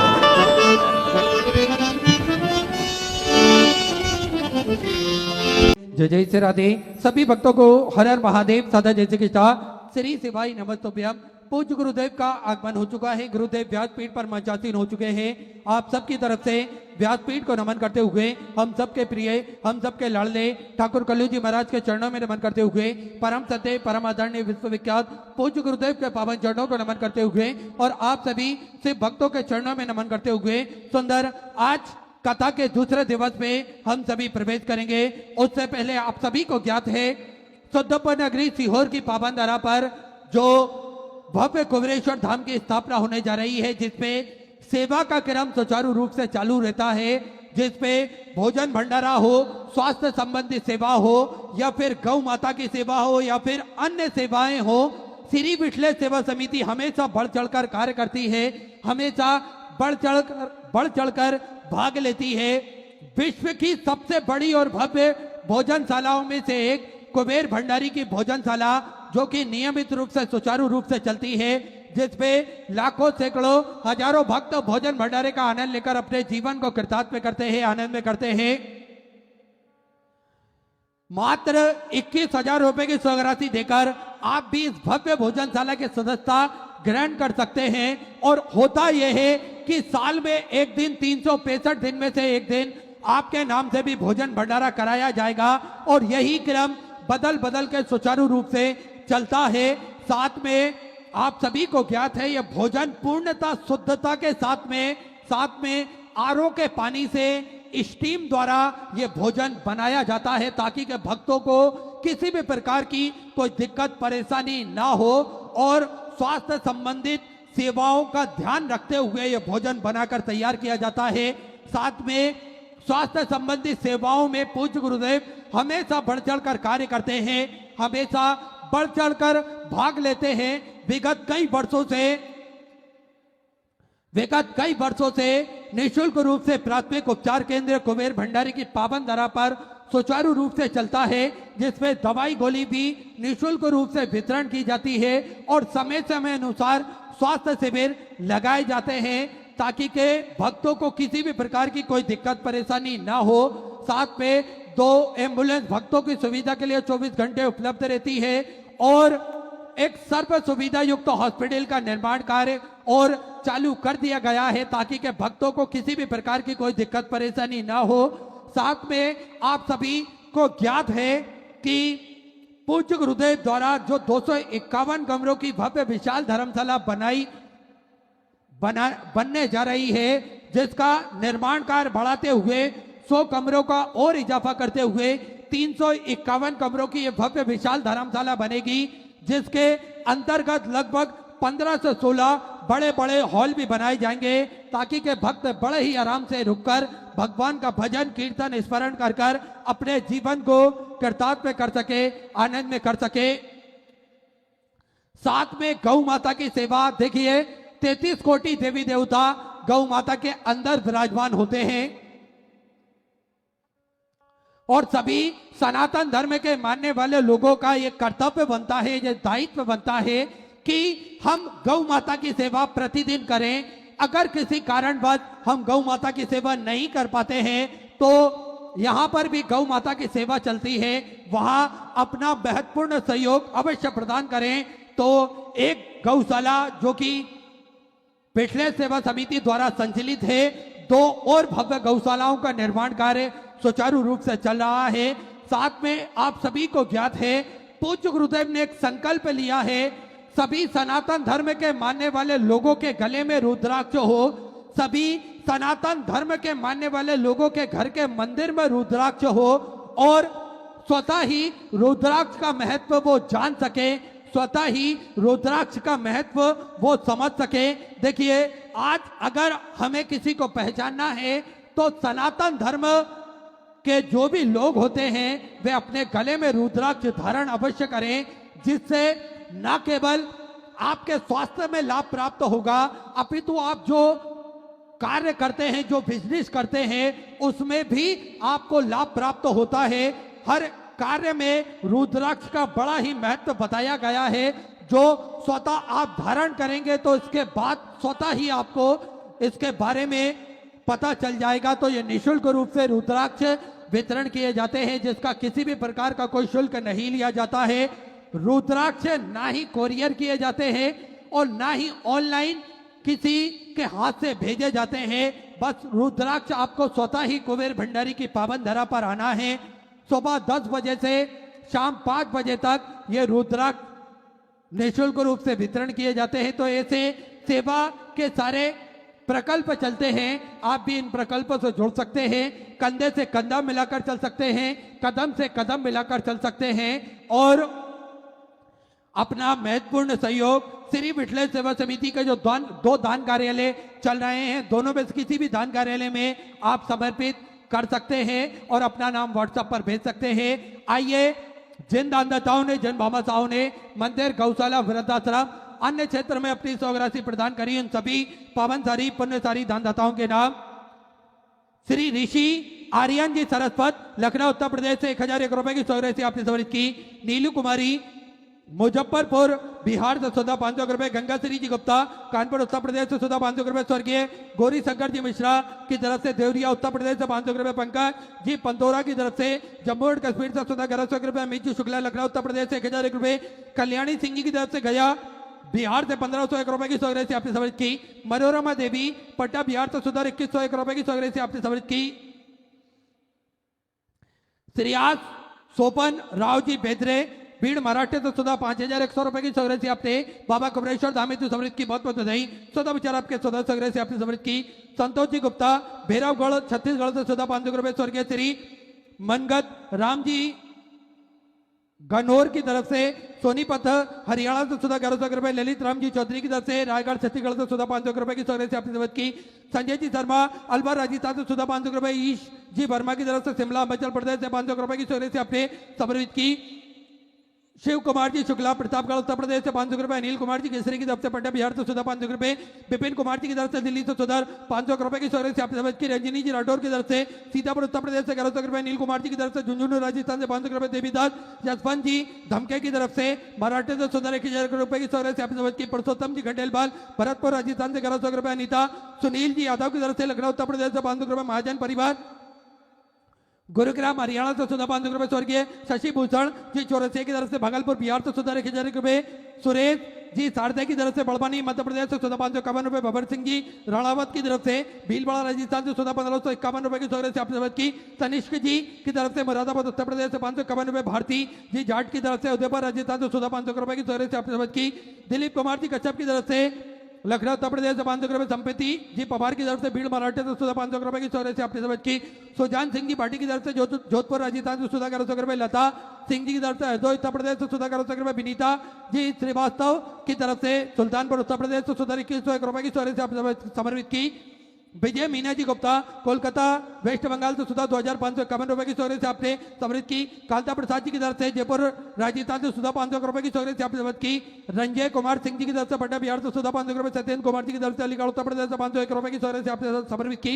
सचिन उत्तम राव जी की तरफ से महाराष्ट्र से 1100 रुपए। दुर्गा जी आहूजा की तरफ से दिल्ली से 1100 रुपए। रवि पाल जी मुस्केदी की तरफ से इंदौर मध्य प्रदेश से 500 रुपए। राम ज्योति जी ओझा की तरफ से कोटा राजस्थान से 500 रुपए। रमाजी तिवारी की तरफ से आगरा उत्तर प्रदेश से 500 रुपए। कल्याण राम जी देवसी की तरफ से बेंगलोर कर्नाटक से 2100 रुपए की सौराशि आपने समर्पित की।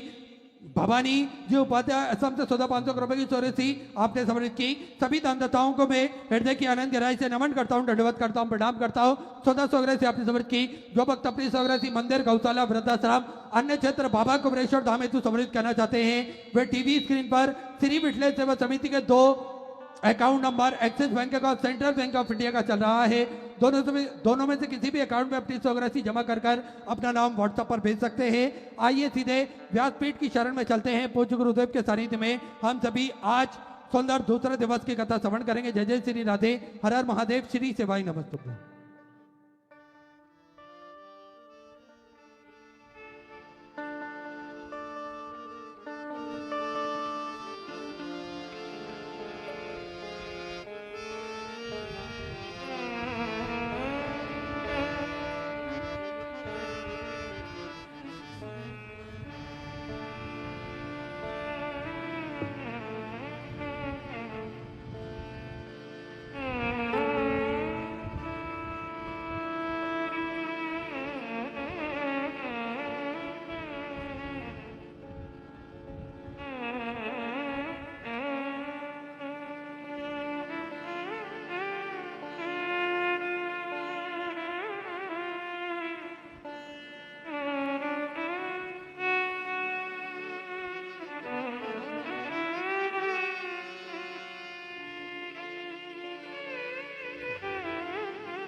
विश्वनाथ भगवान की, महाकालेश्वर भगवान की, ओंकारेश्वर भगवान की, कुबेरेश्वर महादेव की।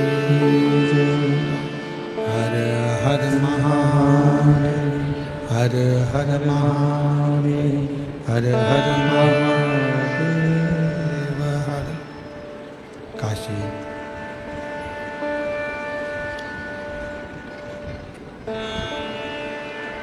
विश्वनाथ भगवान कालदर्शी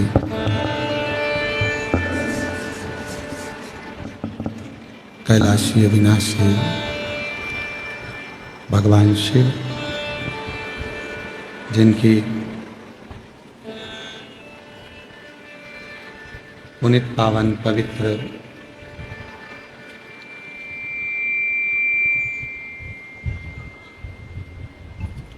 शिव महापुराण की कथा भगवान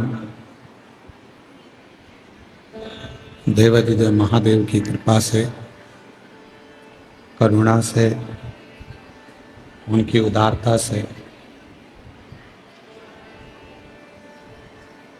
जलगांव की इस पवित्र पावन भूमि पर आप और हम भगवान शिव की कृपा से ऑनलाइन शिव महापुराण की कथा श्रवण करने के लिए विराजमान हैं। बैठे बड़े भाग्यशाली हैं शिव भक्त, जो भगवान देवाधिदेव महादेव की ये पवित्र पावन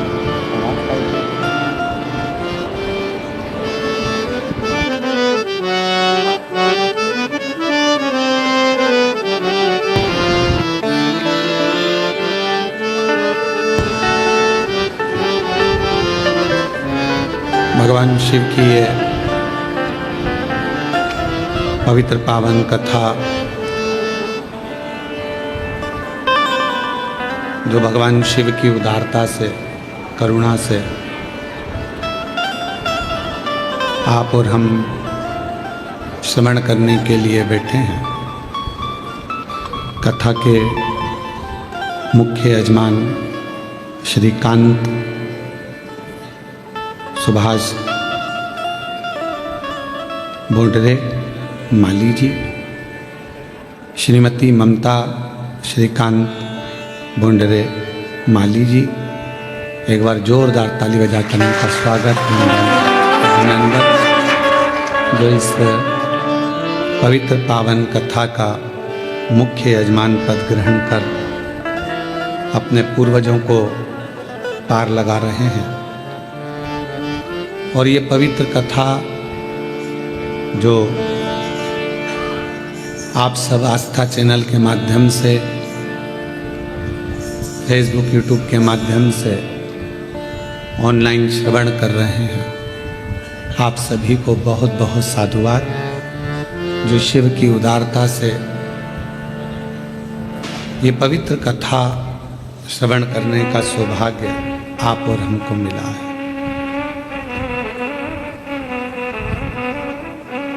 शिव और शक्ति का यह अनूठा संगम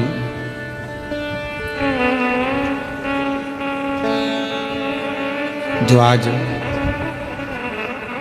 प्रदोष के दिन बाबा की अविरल कथा को आप लोग श्रवण कर रहे हैं और शिव की कृपा का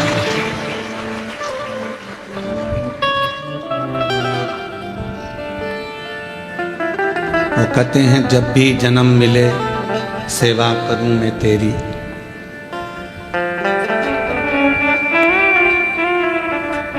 ऐसा करना बाबा कि शरण पड़ूं मैं तेरी। मानव का जीवन, मनुष्य का शरीर, मानव की देह, एक तो मिलना कठिन और ऊपर से यदि मिल जाए तो शिव भक्ति करना बहुत कठिन है। भगवान की विरल भक्ति को धारण करना कठिन है। मैं माली परिवार को, श्रीकांत सुभाष जी बोंडरे जी को, श्रीमती ममता श्रीकांत बोंडरे जी को इस बात के लिए धन्यवाद दूं कि ये ऑनलाइन कथा आपने कराकर संपूर्ण विश्व में एक शिव और शक्ति की ऊर्जा प्रदान करी है। एक बार जोरदार ताली बजाकर आपके लिए बहुत धन्यवाद। मौका मिला है आपको भी, हमको भी और संपूर्ण सनातनियों को ऑनलाइन कथा श्रवण करने का।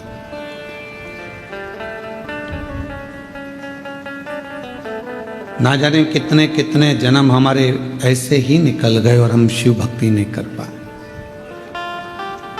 और आज भी कई लोग ऐसे हैं जो भटक रहे हैं। वो कहते हैं कि हम शिव का प्रसाद नहीं लेते, कोई कहता है हम वेंकटेश भगवान को मानते हैं, कोई कहता है हम दत्त को मानते हैं, कोई कहता है हम पांडुरंगा को मानते हैं, कोई कहता है हम श्री जी बाबा को मानते हैं, कोई कहता है हम गोवर्धन नाथ को, कोई कहे हम इनको, कोई कहे हम उनको, कोई कहे हम भवानी को।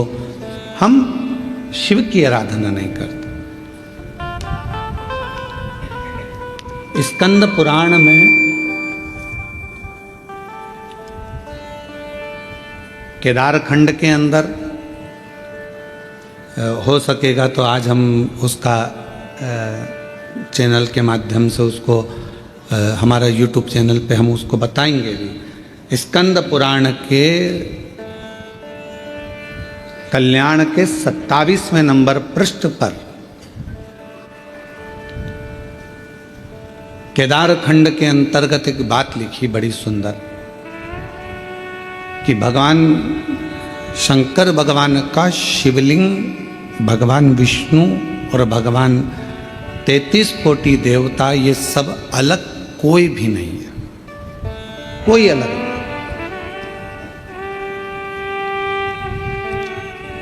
शिव पुराण में क्या लिखा?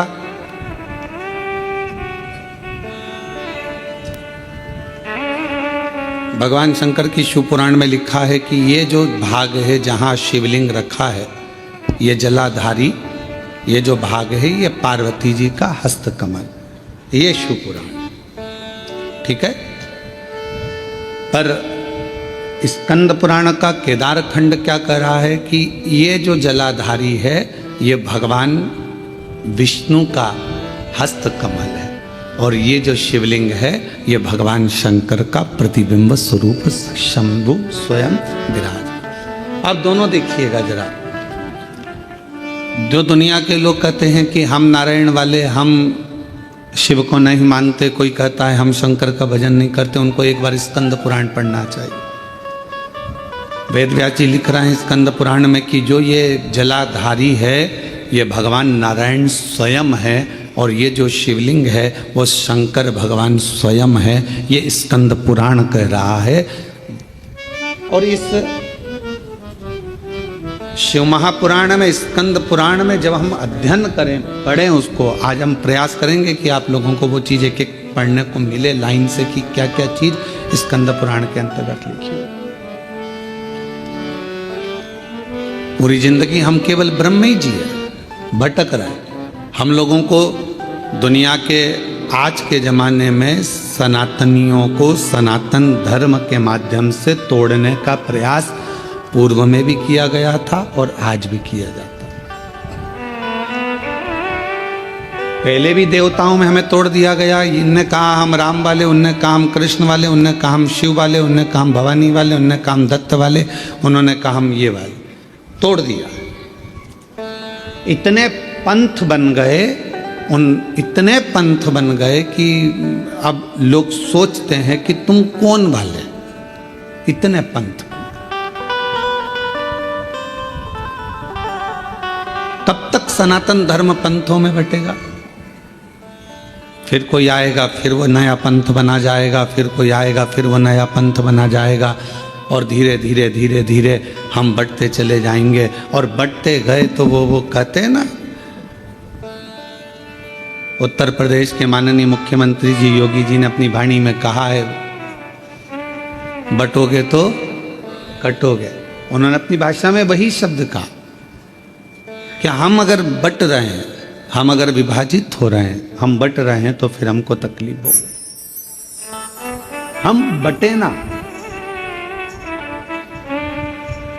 और यदि हम बट रहे हैं तो हमारा जीवन हम व्यर्थ गवा रहे हैं। यदि हम बट रहे हैं, यदि हम बट रहे हैं, हम अपने जीवन को गंवा रहे हैं। यदि हम व्यर्थ बट रहे हैं तो। और